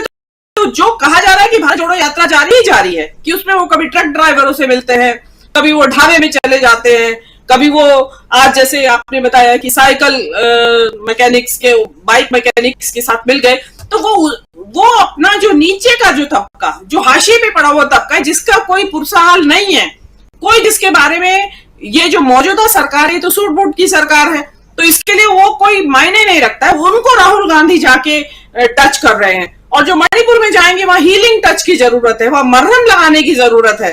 तो यहाँ हमारे मोदी जी मरहम लगाने की बजाय नफरत फैलाने के काम में जुटे हुए हैं, वंदे भारत को झंडी दिखाने में जुटे हुए हैं। तो उस जो जनता है वो साफ साफ देख रही है, और जो डिफरेंस है वो साफ नजर आ रहा है, स्टार्क है, बिल्कुल सामने दिखाई दे रहा है कंट्रास्ट, कि भाई एक आदमी तो ये कर रहा है और दूसरा ये कर रहा है। तो राहुल गांधी की जो भारत जोड़ो यात्रा थी वो एक बहुत सक्सेसफुल यात्रा थी। लोग कहते हैं एक बड़ी लकीर खींच दी, मैं कहती हूँ राहुल गांधी ने जमीन से लेकर आसमान तक एक लकीर खींच दी है, जिसको पार पाना मोदी के लिए और भाजपा के लिए, उनकी पूरी टीम के लिए असंभव नजर आ रहा है। उसके बदले में वो आईटी सेल को लगा देते हैं, अमित मालवीय झूठे सच्चे ट्वीट करता रहता है, और अभी उनके ऊपर एफआईआर भी दर्ज कराई गई है। उन्होंने राहुल गांधी के ऊपर बड़े गंभीर आरोप लगाए थे देशद्रोह टाइप के, कि ये विश्वासघात कर रहा है देश के साथ। तो एक यही पैदा हुए हैं देश के साथ जो देशभक्त हैं, बाकी तो सब देशद्रोही हैं। उसमें राहुल गांधी सबसे ज्यादा निशाने पे हैं। राहुल गांधी भारत जोड़ो यात्रा के दौरान भी आरएसएस के ऊपर हमलावर थे, वो उन्होंने अभी तक अपनी लाइन छोड़ी नहीं है। इन्होंने भले ही उनकी सदस्यता छीन ली हो, उनको बेघर कर दिया हो, लेकिन उनका हौसला टूटा नहीं है। वो उसी तरीके से अपने काम पे लगे हुए हैं। जो निचले तबके के लोग हैं, वंचित लोग हैं, उनसे मिल रहे हैं वो, और वो अपनी अलग जगा रहे हैं। जहां हीलिंग टच की जरूरत है वो वहां पहुंच जाते हैं। एक मेरे हिसाब से तो एक गांधी पैदा हो गया है दोबारा से इस देश के अंदर, जिसको आधुनिक गांधी कह सकते हैं आप। तो वो राहुल गांधी कर रहे हैं, और वो इनको बर्दाश्त नहीं है, क्योंकि राहुल गांधी की छवि जिस तरीके जैसे जैसे निकलती जाएगी उसके साथ साथ राहुल गांधी मजबूत होंगे तो ऑटोमेटिकली कांग्रेस मजबूत होगी। और ये आप देख रहे हैं हिमाचल और कर्नाटक के नतीजों में, और जो अभी आप लेटेस्ट मध्य प्रदेश और तेलंगाना में जो भगदड़ मची हुई है भाजपा में, कांग्रेस में आ रहे हैं वहां के नेता, तो वो उसने भाजपा की परेशानियां और बढ़ा दी। और राहुल गांधी 2024 तक इनको इसी तरीके से कि उनको इनके भगाते रहेंगे, इनको बैठने नहीं देंगे चैन से, ये चलता रहेगा। जी राजीव जी, बिल्कुल बिल्कुल, बैठने नहीं देंगे चैन से राहुल गांधी। और यही परेशानी है बीजेपी की। आखिर क्यों बीजेपी जो है वो राहुल गांधी के ऊपर कुछ न कुछ वार करने की कोशिश कर रही है, और कुछ ऐसे मत को निकाल कर लाने की कोशिश कर रही है कि जिससे राहुल गांधी और उनके साथ साथ जितने भी तमाम कांग्रेस के नेता और अब तो विपक्षी कुनबा भी एक होने की कोशिश में है, सब पे वार किया जाए। और क्या यहीं से शुरुआत होती है, और इसकी शुरुआत क्या भारत जोड़ो यात्रा से हुई थी। और कल तो आधिकारिक तौर पर कांग्रेस ने भी कह दिया कि भारत जोड़ो यात्रा जारी है, भारत जोड़ो यात्रा जारी है। और वो भी तब जब राहुल गांधी करोल बाग पहुंचे थे। करोल बाग की तस्वीरें आपने देखी हैं। कल शाम को राहुल पहुंचे, जब हम ये कार्यक्रम कर रहे थे उसी वक्त राहुल गांधी पहुंचे थे। कार्यक्रम समाप्त होते होते वो तस्वीरें सामने आई थी, इसलिए आप तक हम पहुंचा नहीं पाए थे। लेकिन एक ब्रेकिंग जरूर हम लोगों ने आपके सामने रखी थी। वो ब्रेकिंग ये थी कि राहुल गांधी 2 दिनों की यात्रा मणिपुर जा रहे हैं। जी हाँ, वही मणिपुर जहां करने से भी आज की तारीख में कतराते हैं प्रधानमंत्री नरेंद्र मोदी। और ये भी समझ में नहीं आता है कि आखिर उसी देश में जहां मणिपुर, मतलब जिस देश का एक हिस्सा है, एक राज्य है मणिपुर, जहां जाकर के प्रधानमंत्री नरेंद्र मोदी चुनाव के दौरान बड़े बड़े दावे, बड़ी बड़ी बातें करते थे, वहां क्यों नहीं जाना चाहते हैं। वहां जाना तो दूर, उसके बारे में बात क्यों नहीं करना चाहते हैं। वहां के लोगों से अपील क्यों नहीं करते हैं कि शांति बहाल कीजिए आप लोग। आखिर ऐसा क्यों है। तो परेशानियां बहुत कुछ हैं, और इन परेशानियों को समझने की हम कोशिश करेंगे। सीधे आना चाहता हूं अमलेंदु उपाध्याय कि आप प्रधानमंत्री नरेंद्र मोदी की अलग परेशानी और परेशान है वो इसके जरिए देना चाहती है कांग्रेस के ऊपर। लेकिन क्या कांग्रेस काफी आगे निकलती हुई दिखाई दे रही है? क्या कांग्रेस अब बीजेपी के लिए दुखती रग है? उसमें भी भारत जोड़ो यात्रा का जिक्र आज स्मृति ईरानी भी कर रही थी और सलील शेट्टी का जो नाम ले रही थी उसमें कह रही थी कि इस आदमी ने ऑर्गेनाइज किया था भारत जोड़ो यात्रा, ये आदमी साथ में था भारत जोड़ो यात्रा के दौरान। आप याद कीजिए किस रूप में देखा जाए, क्या कारण है कि बार बार भारत जोड़ो यात्रा बीजेपी कर रही है? राजीव जी, भारत जोड़ो यात्रा तो बीजेपी को परेशान कर रही है, वो तो बिल्कुल परेशान करेगी और वो जायज है भारतीय जनता पार्टी का परेशान होना, क्योंकि ये भारत जोड़ो यात्रा से भारत को ही नहीं जोड़ रही है, इसने विपक्ष को भी जोड़ दिया है। और यही भारतीय जनता पार्टी के लिए सबसे बड़ी परेशानी का सबब है कि देश तो जोड़ने की जो बातें थी वो तो थी ही, लेकिन उसके साथ साथ विपक्ष भी जुट जाएगा और जुड़ जाएगा। ये भारतीय जनता पार्टी ने परिकल्पना नहीं की थी, ऐसा सोचा नहीं था कि ऐसा भी हो सकता है। तो असली परेशानी का सबब तो ये है। दूसरी जो परेशानी का सबब है राजीव जी, वो ये है कि जो अपनी मैडम स्मृति ईरानी जी दिखा रही है फोटो बार बार, असल में इसके पीछे दो कारण हैं। आपको याद होगा कि प्रधानमंत्री नरेंद्र मोदी जब अमेरिका में थे, ठीक उसी समय अमेरिका ने जो थी वहां अडानी के ऊपर जांच शुरू कर दी और जॉर्ज सोरोस ने अडानी के मसले को लेकर के अमेरिका में सबसे पहले आवाज उठाई थी। तो जॉर्ज सोरोस का जो कोरस गाया जा रहा है, उस जॉर्ज सोरोस के कोरस के पीछे है और उसके पीछे और कुछ नहीं है। इनको लगता है कि जो जांच शुरू हुई है अमेरिका में वो जॉर्ज सोरोस ने शुरू करवा दी, तो अब जॉर्ज सोरोस का कोरस जो है वो गाया जा रहा है। तो भारतीय जनता पार्टी की परेशानी का सबब जो है कुल मिलाकर के जॉर्ज सोरोस के पीछे यही है। दूसरा यह कि जिस तरीके से सवाल उठ रहे हैं ड्रोन की खरीद को लेकर के, तो कहीं दूसरा राफेल का मुद्दा तैयार ना हो जाए और पुलवामा का सत्यपाल मलिक का बयान जो वो पीछे पड़ा ही हुआ है, तो ये कुल मिलाकर के 2024 का चुनाव आते आते गले में जो है भारतीय जनता पार्टी के कोई फांस ना फंस जाए। तो अब ये कारण ये भी है, तो इसलिए भी अब ये जॉर्ज सोरोस का चित्र जो है वो याद आ रहा है, सुनीता विश्वनाथ याद आ रही है। दूसरा ये राजीव जी की भारतीय जनता पार्टी को हर उस हिंदू से परेशानी है जो सच्चा, जो फर्जी हिंदू है, जो ढोंगी है, उससे भारतीय जनता पार्टी को परेशानी नहीं है। मैंने आपको शायद कल ही बताया था कि वो मेरठ के सांसद महोदय जो शंकराचार्य को कोस रहे हैं और शंकराचार्य बता रहे हैं किस तरीके से भारतीय जनता पार्टी के सांसद ने उनके साथ बदतमीजी की, बदसलूकी की। तो ये जो सुनीता विश्वनाथ जिनका ये फोटो दिखा रही है मैडम स्मृति ईरानी जी, वो सुनीता विश्वनाथ जो है वो हिंदूज फॉर ह्यूमन राइट्स की को फाउंडर है। तो चूंकि हिंदुओं का नाम जुड़ा हुआ है तो इसलिए भारतीय जनता पार्टी को परेशानी है। इन्हें लगता है कि हिंदुओं को ये बर्बाद कर देंगे, तबाह सब कुछ कर देंगे, सारे मठों पर ये कब्जा कर लेंगे, इनको ये लगता है। तो अब इनको ये परेशानी तो ये भी रही है कुल मिलाकर के। तो परेशानी जो है राजीव जी भारतीय जनता पार्टी के लिए कई है। और जिस तरीके से राहुल गांधी की भारत जोड़ो यात्रा सेकंड जो चल रही है, जिस तरीके से, फिर खासतौर से कल ही जब राहुल गांधी की मणिपुर जाने की घोषणा आई, तो अब ये था कि इससे ध्यान किस तरीके से जाएगा। जब सवाल उठना शुरू हो गए तुरंत, हम लोग भी जिस समय चर्चा कर रहे थे उसके बाद तुरंत ही सवाल उठना शुरू हो गए कि राहुल गांधी तो जो है वो अमेरिका से आने के बाद तुरंत मणिपुर जाने की बात कर रहे हैं। हमारा प्रधानमंत्री जो आकर के जब पूछता है अपने राष्ट्रीय अध्यक्ष से पार्टी के कि देश में क्या चल रहा है, उसका राष्ट्रीय अध्यक्ष तो ये नहीं बताता है कि मणिपुर में क्या चल रहा है, उसे चुनाव बताता है मध्य प्रदेश का। प्रधानमंत्री जो है वो दूसरा चुनाव लड़ने के लिए मध्य प्रदेश चला जाता है। यानी जब कर्नाटक का चुनाव चल रहा था, मणिपुर उस समय भी चल रहा था, हमारा प्रधानमंत्री उस समय भी चुनाव में व्यस्त था और अमेरिका से लौट के आया है मंत्री, तब में व्यस्त है। तो ये सारी चीजें जो है भारतीय जनता पार्टी को परेशान कर रही है। तो इस तरीके से किस तरीके से ध्यान हटाया जाए उसके पीछे ये सब चीजें चल रही हैं। तो इसीलिए अब ये जॉर्ज सोरोस से पुराना फोटो लेकर के आया। आपने भी कहा कि भाई अमित मालवीय जी इस फोटो ट्वीट कर चुके 3 जून को, पहले ही जब राहुल गांधी थे अमेरिका में उसी समय। तो स्मृति ईरानी जी को क्या जरूरत पड़ रही थी? तो मतलब क्या ये समझते हैं कि अमित मालवीय जो स्मृति ईरानी के सामने कमजोर है कि उनके उठाए मुद्दे जो है उस पर चर्चा नहीं होगी, स्मृति ईरानी आएंगी तभी वो उठेंगे? अरे अमित मालवीय बहुत बहादुर आदमी है, स्मृति ईरानी उनके सामने क्या है? अमित मालवीय तो जो है वो न्यूजीलैंड का फोटो छत्तीसगढ़ का बता करके ट्वीट कर देते हैं। तो स्मृति ईरानी उनके सामने क्या है? बस सुबह से लेकर शाम तक जो है जो सारी जो तैयार होती है रूपरेखाओं, किस तरीके से किसको बदनाम किया जाना है, किसको किस तरीके से किसके फर्जी वीडियो चलाए जा रहे हैं, वो सारा काम तो अमित मालवीय की जिम्मे है। सबसे ज्यादा काम तो वो करते हैं। स्मृति ईरानी जी को तो ये फोटो भी अमित मालवीय ने दिया होगा जो ये ट्वीट करने के लिए आ गई है। तो अमित मालवीय का जो है हिस्सा हड़पने के लिए जो ये बड़े बड़े नेता भारतीय जनता पार्टी चले आते हैं, मैं तो बहुत नाराज हूँ भारतीय जनता पार्टी के नेताओं से। अमित मालवीय को उनका हक मिलना चाहिए। जब वो फोटो खोज के जो है अमित मालवीय ने निकाला है तो उस पर स्मृति ईरानी को प्रेस कॉन्फ्रेंस करने की क्या आवश्यकता थी? अमित मालवीय कर चुके थे उस पर पहले काम, कुछ और नया लेकर स्मृति ईरानी आई होती तो ठीक था, अच्छी बात थी, कोई बात नहीं।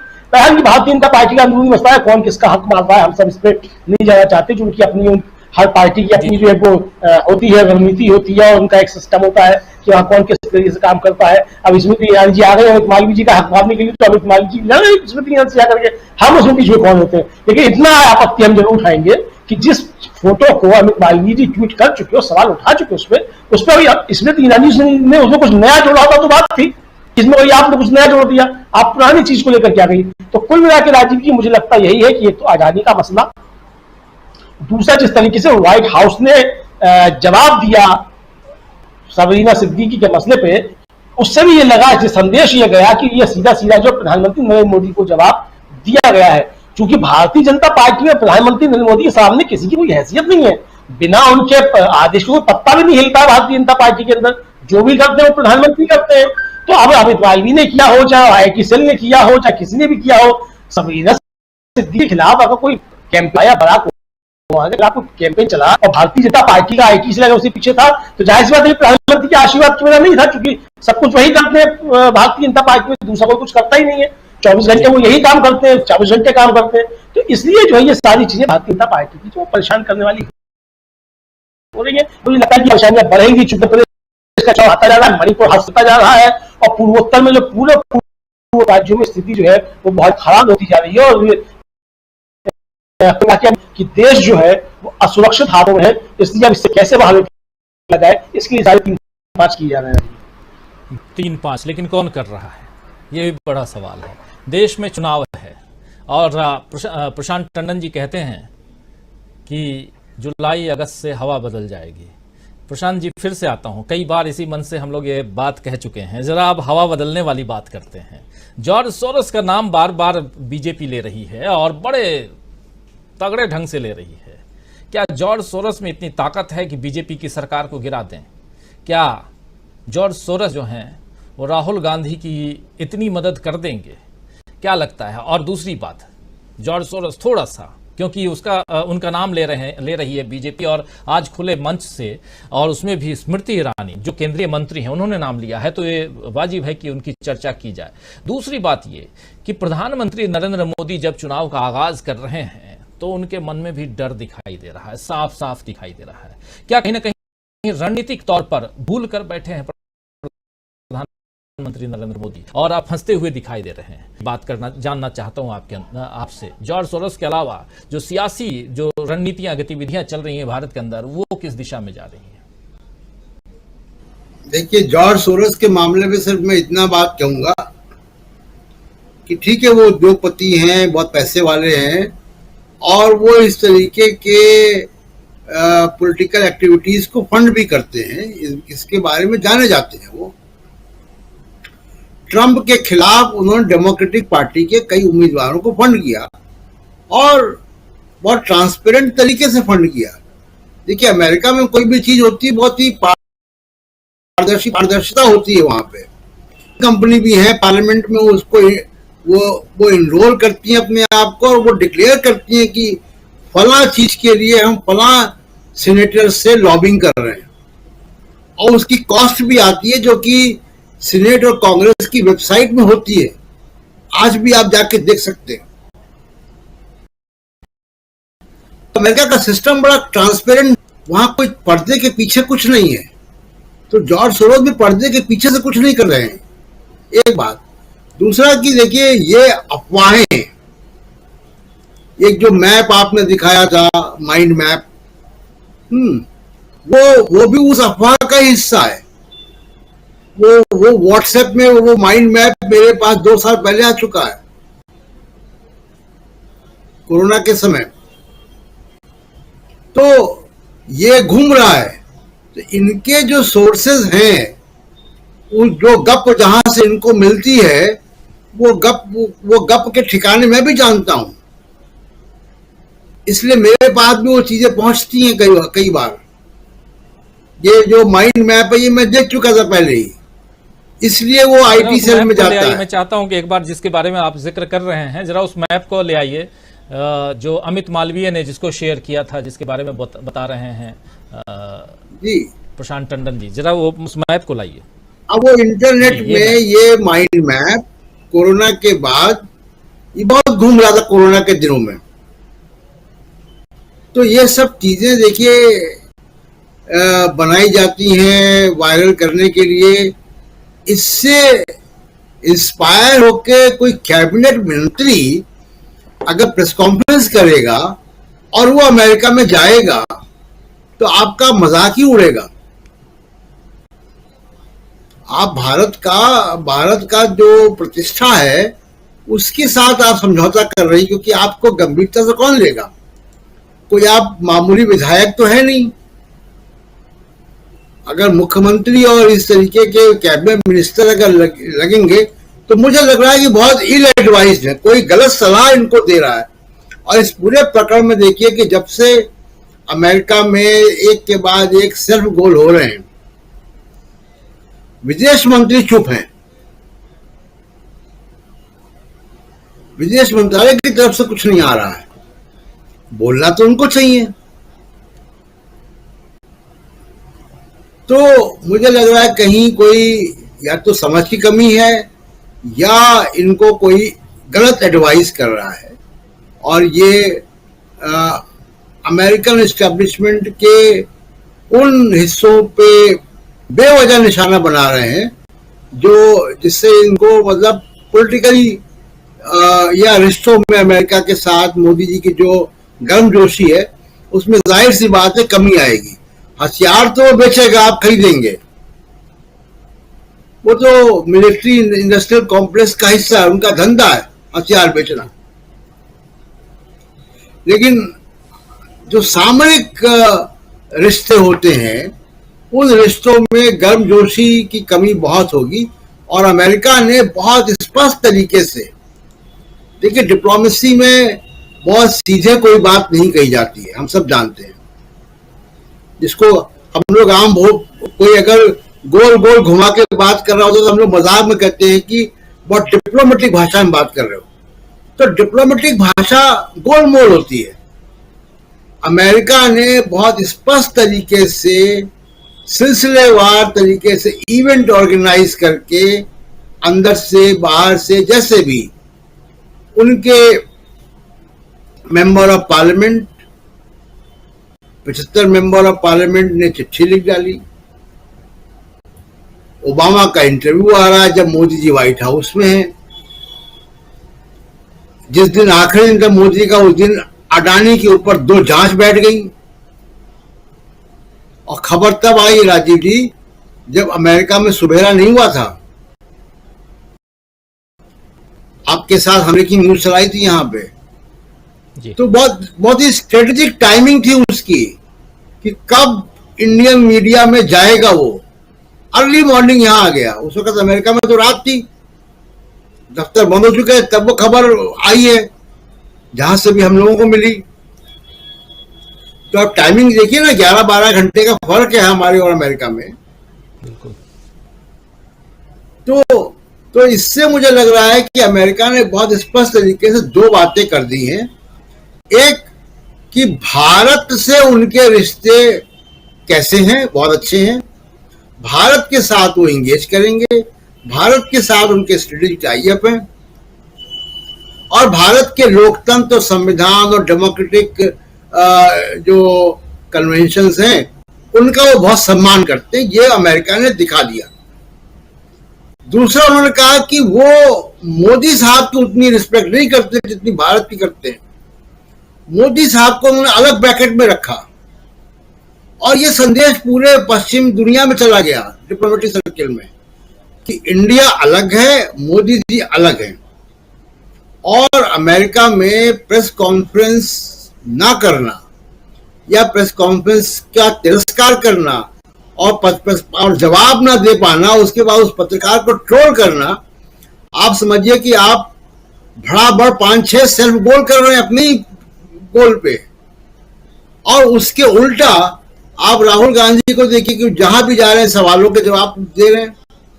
उनसे बहुत टेढ़े मेढ़े सवाल पूछे गए, कांग्रेस पार्टी की हार के बारे में पूछे गए, उनसे सवाल पूछे गए उनकी मेंबरशिप कैसे गई, उनसे सवाल पूछे गए पारिवारिक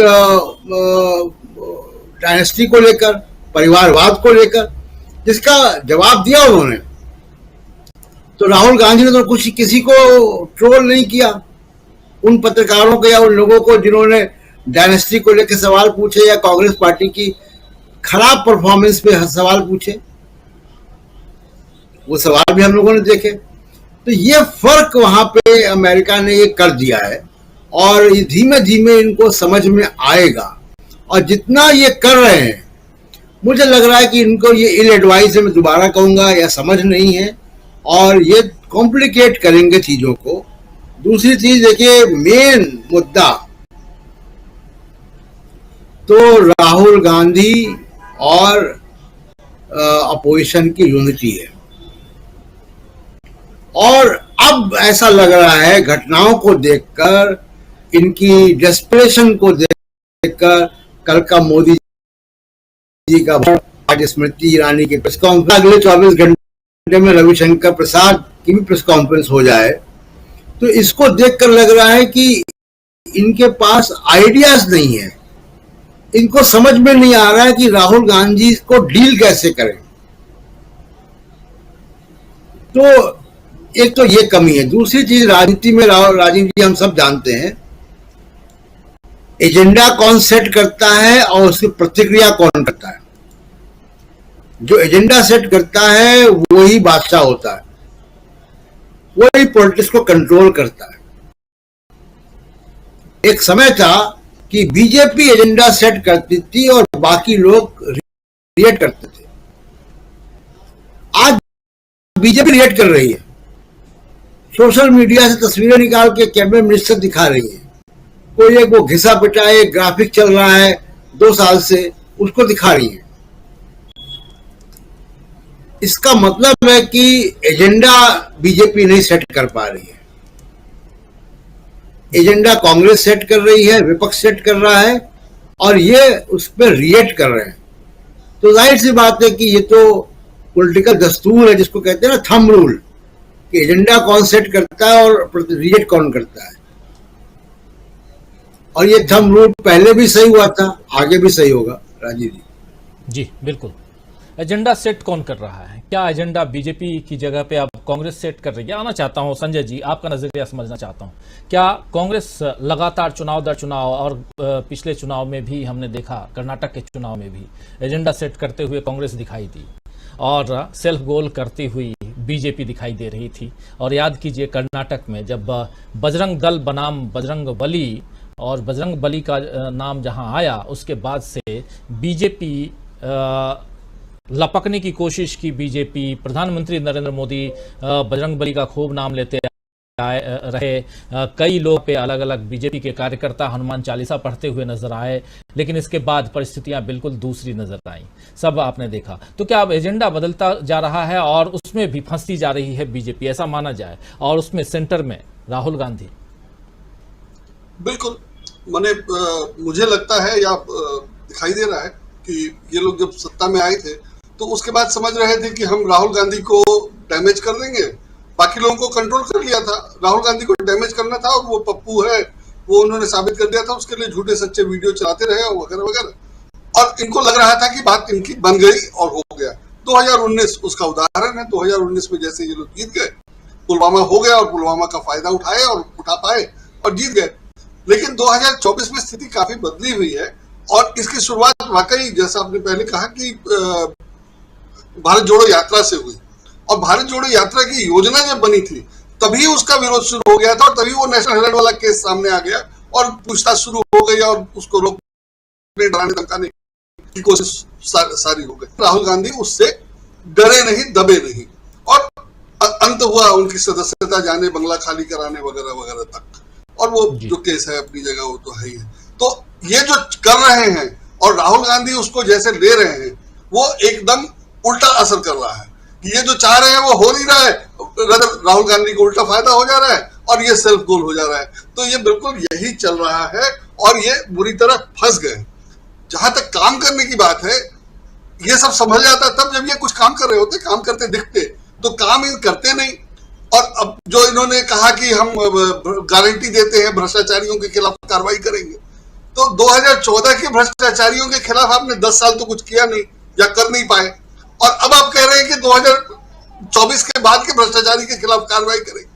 तो इतना बेवकूफ तो नहीं है कोई, या इतनी बेवकूफ तो जनता हो नहीं सकती जो बार बार न समझे। और हर चीज में इवेंट बना देने का और झूठे सच्चे वीडियो से कितने दिन काम चलेगा? 10 साल बहुत होते हैं, 10 साल हो गया और बहुत हुआ, कितने दिन चलेगा? तो कल मैं एक वीडियो देख रहा था कि सवाल पूछने के लिए जो लोग प्लांट करते हैं, वो लड़की सवाल पूछना बेचारी भूल गई, उसको जो सवाल पूछना था वो भूल गई। तो ऐसा तो आमतौर पे नहीं होता है कि आप अपना सवाल पूछने के लिए माइक ले और भूल जाए। तो वो इसलिए भूल गई कि उसको रटवाया गया था कि ये तुमको पूछना है, और वो भूल गई सवाल। तो ये जो वीडियो चल रहा है, मैंने उस पर कोई रिएक्ट नहीं किया, कुछ लिखा नहीं, लेकिन मैं ये कह रहा था कि वहां जो लोग देख रहे होंगे वो तो समझ रहे हैं, और वो तो जानते भी थे। माने वो एटलीस्ट वो लड़की तो जानती थी कि उसको सवाल सिखाया गया था पूछने के लिए। तो ये सब अब सब सामने आने लगा है और पूरी तरह खुलकर आ गया है। तो इसको हैंडल करना बहुत मुश्किल है और ये नहीं कर पा रहे हैं।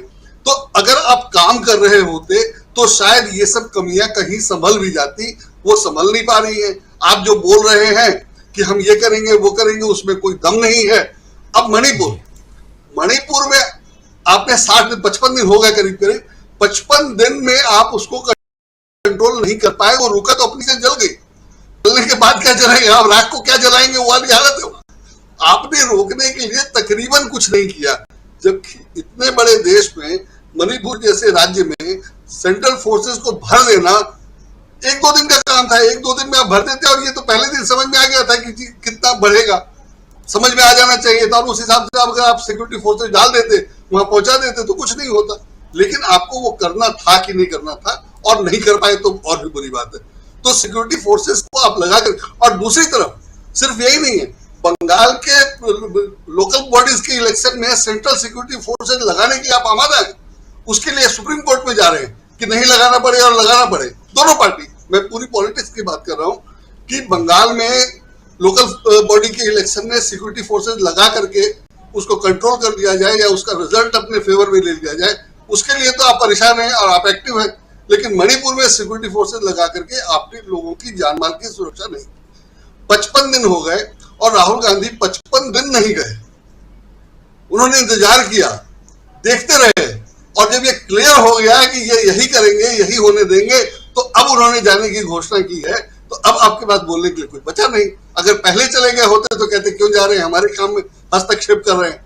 लेकिन जब आप 55 दिन नहीं जाएंगे तो राहुल गांधी जाएंगे, और राहुल गांधी एक नागरिक के रूप में जा ही सकते हैं। तो सबकी परेशानी दिख रही है कि क्यों जा रहे हैं, क्या करने जा रहे हैं। अरे एक आदमी खुद जाकर के देखने के लिए, मेरा भी मन है, पैसा होता तो मैं भी जाके देखता कि कितना जला है, कितना नुकसान हुआ है। तो अगर राहुल गांधी इसके लिए भी जा रहे हैं तो इनको तकलीफ है। तकलीफ इसलिए है कि इनकी नालायकी की पोल खुल रही है कि आप नहीं गए, सरकारी खर्चे पे जाना था, सरकारी काम था, आपकी जिम्मेदारी थी, तो आप नहीं गए। एक आदमी सिर्फ देखने के लिए जा रहा है कि कितना नुकसान हुआ। तो उसका फायदा और उसका नुकसान, अगर कांग्रेस को उसका फायदा मिलेगा तो उसका नुकसान भी बीजेपी को मिलेगा। तो ये सब चीजें ऐसे फंस गई हैं कि ये इनके बिल्कुल कंट्रोल में नहीं है। और जहां तक काम का है कि ड्रोन खरीदना है, ये बहुत पुरानी बात है। पहले भी खबर छपी थी कि बॉर्डर पे अब जब ड्रोन है, टेक्नोलॉजी है, तो भारत के पास होना चाहिए। अगर पाकिस्तान के पास है तो भारत के पास भी होना चाहिए। खरीदना है, इसमें कोई बड़ी बात नहीं, खरीदना ही चाहिए था। लेकिन फैक्ट ये है कि बॉर्डर सिक्योरिटी फोर्स का डीजी का पद कई महीने से खाली है। तो बॉर्डर सिक्योरिटी फोर्स के डीजी का पोस्ट खाली है, तो उसकी जरूरत कौन बताएगा, उसको यूज कौन करेगा?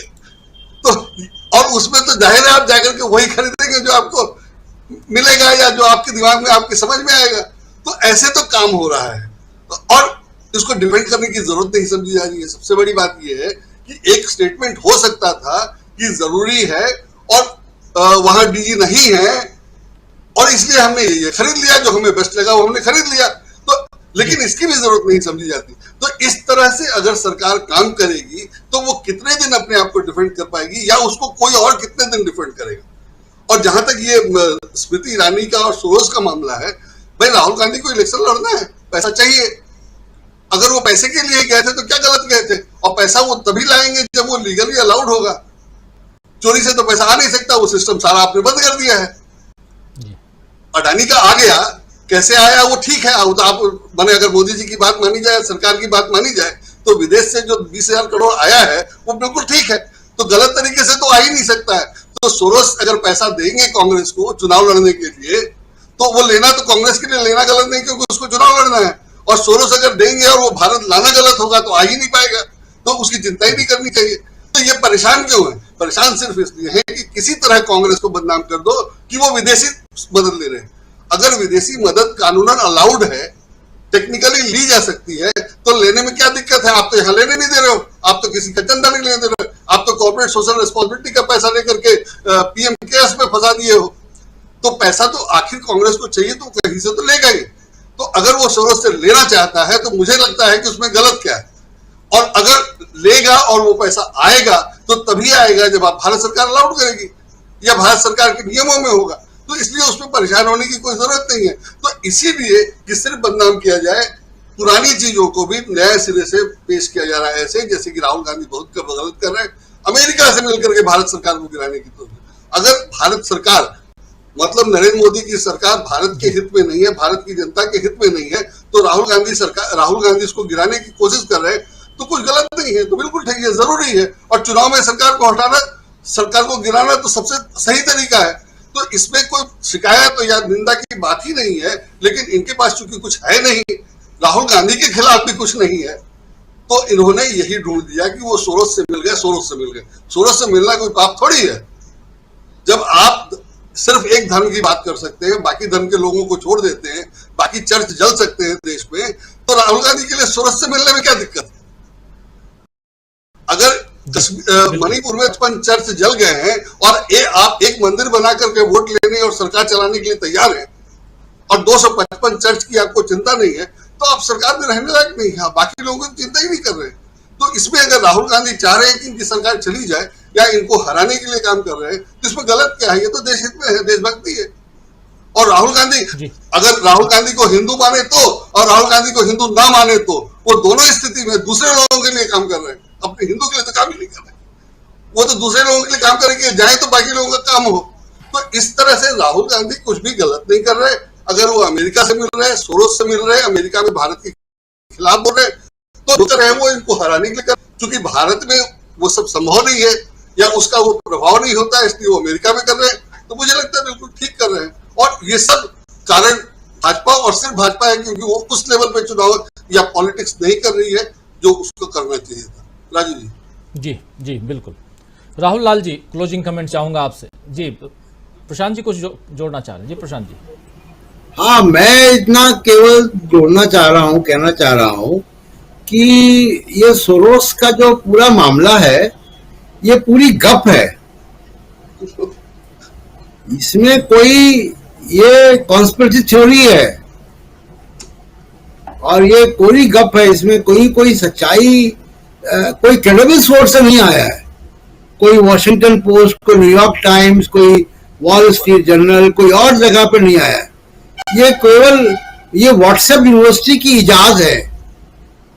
कुछ लोगों ने सोचा उनका नाम और वो वीडियो आ गया। उनका वीडियो बहुत सारे लोग बोलते हैं, नोएम चॉम्स्की बोलते हैं, एमी गुडमैन बोलती हैं डेमोक्रेटिक इंस्टीट्यूशंस के बारे में भारत के, तो बहुत सारे अमेरिकन इंटेलेक्चुअल्स बोलते हैं, वो भी बोल रहे हैं। तो उसको लेकर आप एक कॉन्स्पिरेसी थ्योरी कर दो कि आप एमी गुडमैन साजिश कर रही हैं भारत के खिलाफ, या नोएम चॉम्स्की जो 90 से ऊपर साल के हैं वो साजिश कर रहे हैं क्योंकि वो बोलते हैं। तो ये बिल्कुल व्हाट्सएप यूनिवर्सिटी की कॉन्स्पिरेसी थ्योरीज है। राजीव जी। जी, व्हाट्सएप यूनिवर्सिटी। सबसे पहले इसके तरफ सोचना चाहिए कांग्रेस को कि इस यूनिवर्सिटी पर लगाम कैसे लगाए। लेकिन आना चाहता हूं राहुल लाल जी, आपसे समझना चाहता हूं कि आखिर क्या लगता है आपको कि बीजेपी के लिए आने वाले जितने चुनाव हैं, जिसमें से पहले विधानसभा चुनाव, उसके बाद तो लोकसभा चुनाव, फंस गए ये चुनाव, तो बीजेपी के चुनाव बहुत बुरी तरह से फंसे हैं। क्योंकि देखिए, ये बात बिल्कुल सही है जो प्रशांत जी ने कहा, कौन एजेंडा सेट करता है। एजेंडा सेट करने का काम जब तक बीजेपी करती रही तब तक के लिए पूरा रास्ता सरल, लेकिन भारत जोड़ो यात्रा जो है कि ये तस्वीर यू टर्न हो गई।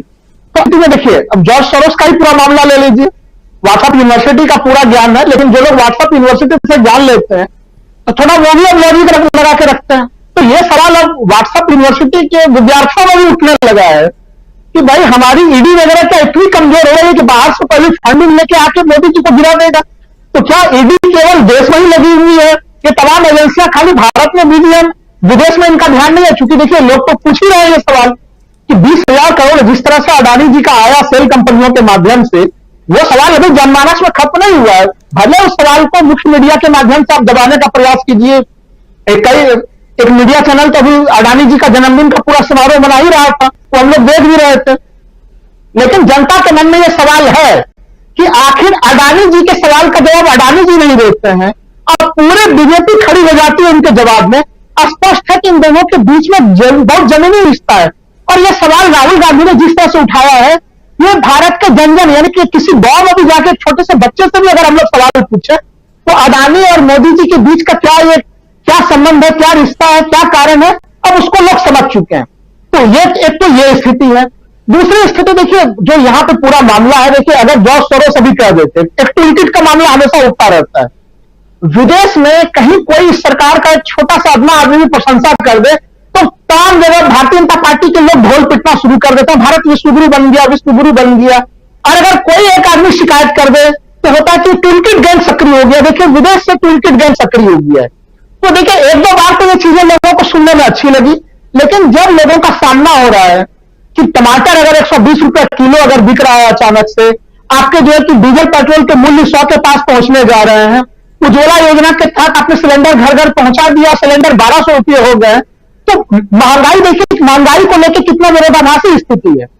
आरबीआई के आंकड़े में दिखाया जाता है कि महंगाई दर 4.25% है, लेकिन वही आरबीआई के गवर्नर स्वीकार करते हैं कि उनके रिपोर्ट में कहा जाता है, जिसको मल्लिकार्जुन खड़गे ने उठाया भी, कि भाई महंगाई के कारण से डिमांड कम हो गया और हमारा जो लोकल जो सपोर्ट है, जो हमारा देसी जो हमारा एक तरह से सपोर्ट है, वो सिस्टम हमारा घट रहा है। तो आप आरबीआई को लेकर अभी देखिए, फिर से आरबीआई गवर्नर ने कहा कि महंगाई गंभीर समस्या है। तो महंगाई गंभीर है, लेकिन ना तो वो थोक दर में दिख रहा है वो आंकड़े में, ना तो वो जो है कि खुदरा दर में दिख रहा है। यानी वहां पर भी आपने केवल आंकड़ों को मैनेज करने का काम किया। ये देश की जनता जानने लगी है कि भारत सरकार के जो आंकड़े हैं वो आंकड़े कितने विश्वसनीय बचे।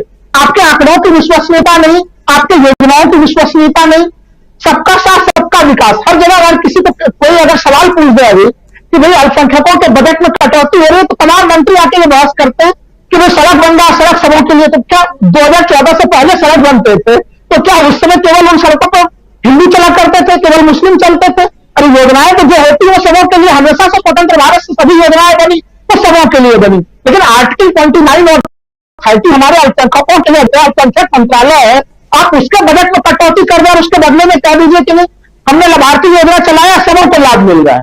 तो ये जो उटपटांग तर्क है वो कुछ समय तक तो लोगों को स्वीकार्य हुआ, लेकिन जब अब लोगों के पास रोजगार नहीं है, लोग देख रहे हैं कि एक व्यक्ति केवल सुनाने में विश्वास रखता है। राहुल गांधी आप देखिए, कभी ट्रक ड्राइवर के पास जा रहे हैं, वो सफर आसान नहीं था, कितना लंबा सा सफर उन्होंने तय किया उस दिन ट्रक ड्राइवर के साथ चंडीगढ़ तक का, वो हम लोगों ने देखा।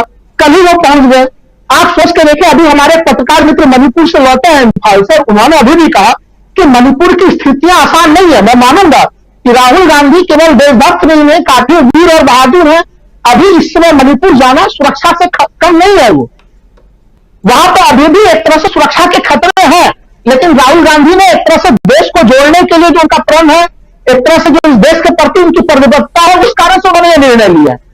देखिए, एक तो और जो मणिपुर का पूरा मामला है, आप वहां पे भी दो पक्षों के बीच में मैत्री और उनके बीच में जो है एक संघर्ष की स्थिति है। और 55 दिन हो गए, माननीय प्रधानमंत्री जी कभी कर्नाटक चुनाव में व्यस्त होते हैं और आप मध्य प्रदेश के चुनाव में व्यस्त हो गए, लेकिन उनको मणिपुर जाने की टेंशन नहीं है। जबकि उनके मणिपुर के भाषण देखिए, उन्होंने बोला था डबल इंजन भी है, तो डबल इंजन में तो एक भी इंजन काम नहीं कर रहा है। मैं पूछता हूं कि अगर भारतीय संविधान के अनुच्छेद 356 में राष्ट्रपति शासन लगाने का प्रावधान है, तो उसके लिए फिर सम्यक परिस्थितियां कब आती है कि अगर 2 महीने तक अगर एक राज्य सरकार गंगा ना रोक पाए तो उस राज्य सरकार को केवल इसलिए आप रहने दीजिए वहां पे कि वो आपकी के घटक है इसलिए वो वहां पे रहेंगे, वो एनडीए का हिस्सा है इसलिए वो वहां पे रहेंगे। अगर कल्पना कीजिए कि मणिपुर में कांग्रेस की सरकार होती तो पूरा का पूरा बीजेपी का तंत्र, पूरा का पूरा मुख्य मीडिया का तंत्र अभी कांग्रेस के ऊपर किस तरह से हमलावर होता। लेकिन आप क्योंकि आप ही शासन सत्ता में, तो आप अपने ऊपर सवाल कैसे उठाएंगे? ये बड़े कुछ गहरे सवाल है और आप सफल इसलिए नहीं हो रहे हैं। देखिए, पहले तो उन्होंने तैनाती में, अब से तैनाती में देरी की, अभी तो वहां पर 40,000 अर्धसैनिक बल के लोग हैं, अभी भी स्थिति शांत नहीं है। आप वहां पर निष्पक्षता के साथ आप नहीं है। अभी भी आप एक ग्रुप का समर्थन करते हैं और दूसरों को आप कुचलने में लगे। जब तक शासन तंत्र आप निष्पक्ष नहीं होंगे, आप तटस्थ नहीं होंगे, जब तक आपका इकबाल नहीं होगा, वैसे स्थिति में आप कैसे सफल हो सकते हैं? यह स्थिति है। मणिपुर को आपने उसके हाल पर छोड़ दिया है, जबकि माननीय प्रधानमंत्री जी को, जो राहुल गांधी अभी काम कर रहा है, इस काम के लिए माननीय प्रधानमंत्री जी को वहां पे जाना चाहिए था और वहां पर लॉ एंड ऑर्डर की खुद से उन्हें समीक्षा करनी चाहिए थी। अमित शाह जी जाते हैं 2-3 दिन के लिए किसी तरह से जाते हैं, जितना वहां पे जाके काम नहीं करता उससे ज्यादा जो है कि वो मीडिया में हल्ला मचाने का काम करता है। इस तरीके से जो ये काम कर रहे हैं, देश को चलाने का काम कर रहे हैं, हम लोग जान चुके हैं। ना तो इनके राष्ट्रवाद में उसमें कोई दम है, ना तो इनके हिंदू धर्म से प्यार में कोई दम है, और ना तो ये देश की अर्थव्यवस्था को जानते हैं, किसी भी चीज को नहीं जानते। और देश आरबीआई के रिपोर्ट के अनुसार ही कम से कम देश की अर्थव्यवस्था 12 साल पीछे चली गई है। तो सोचिए, जो नई सरकार अगर आती है उसके लिए इन्होंने कितनी परेशानियां बढ़ा दी है राजीव जी। तो देश की जनता ये सारी चीजों को समझ रही है। यही कारण है कि आज हर किसी के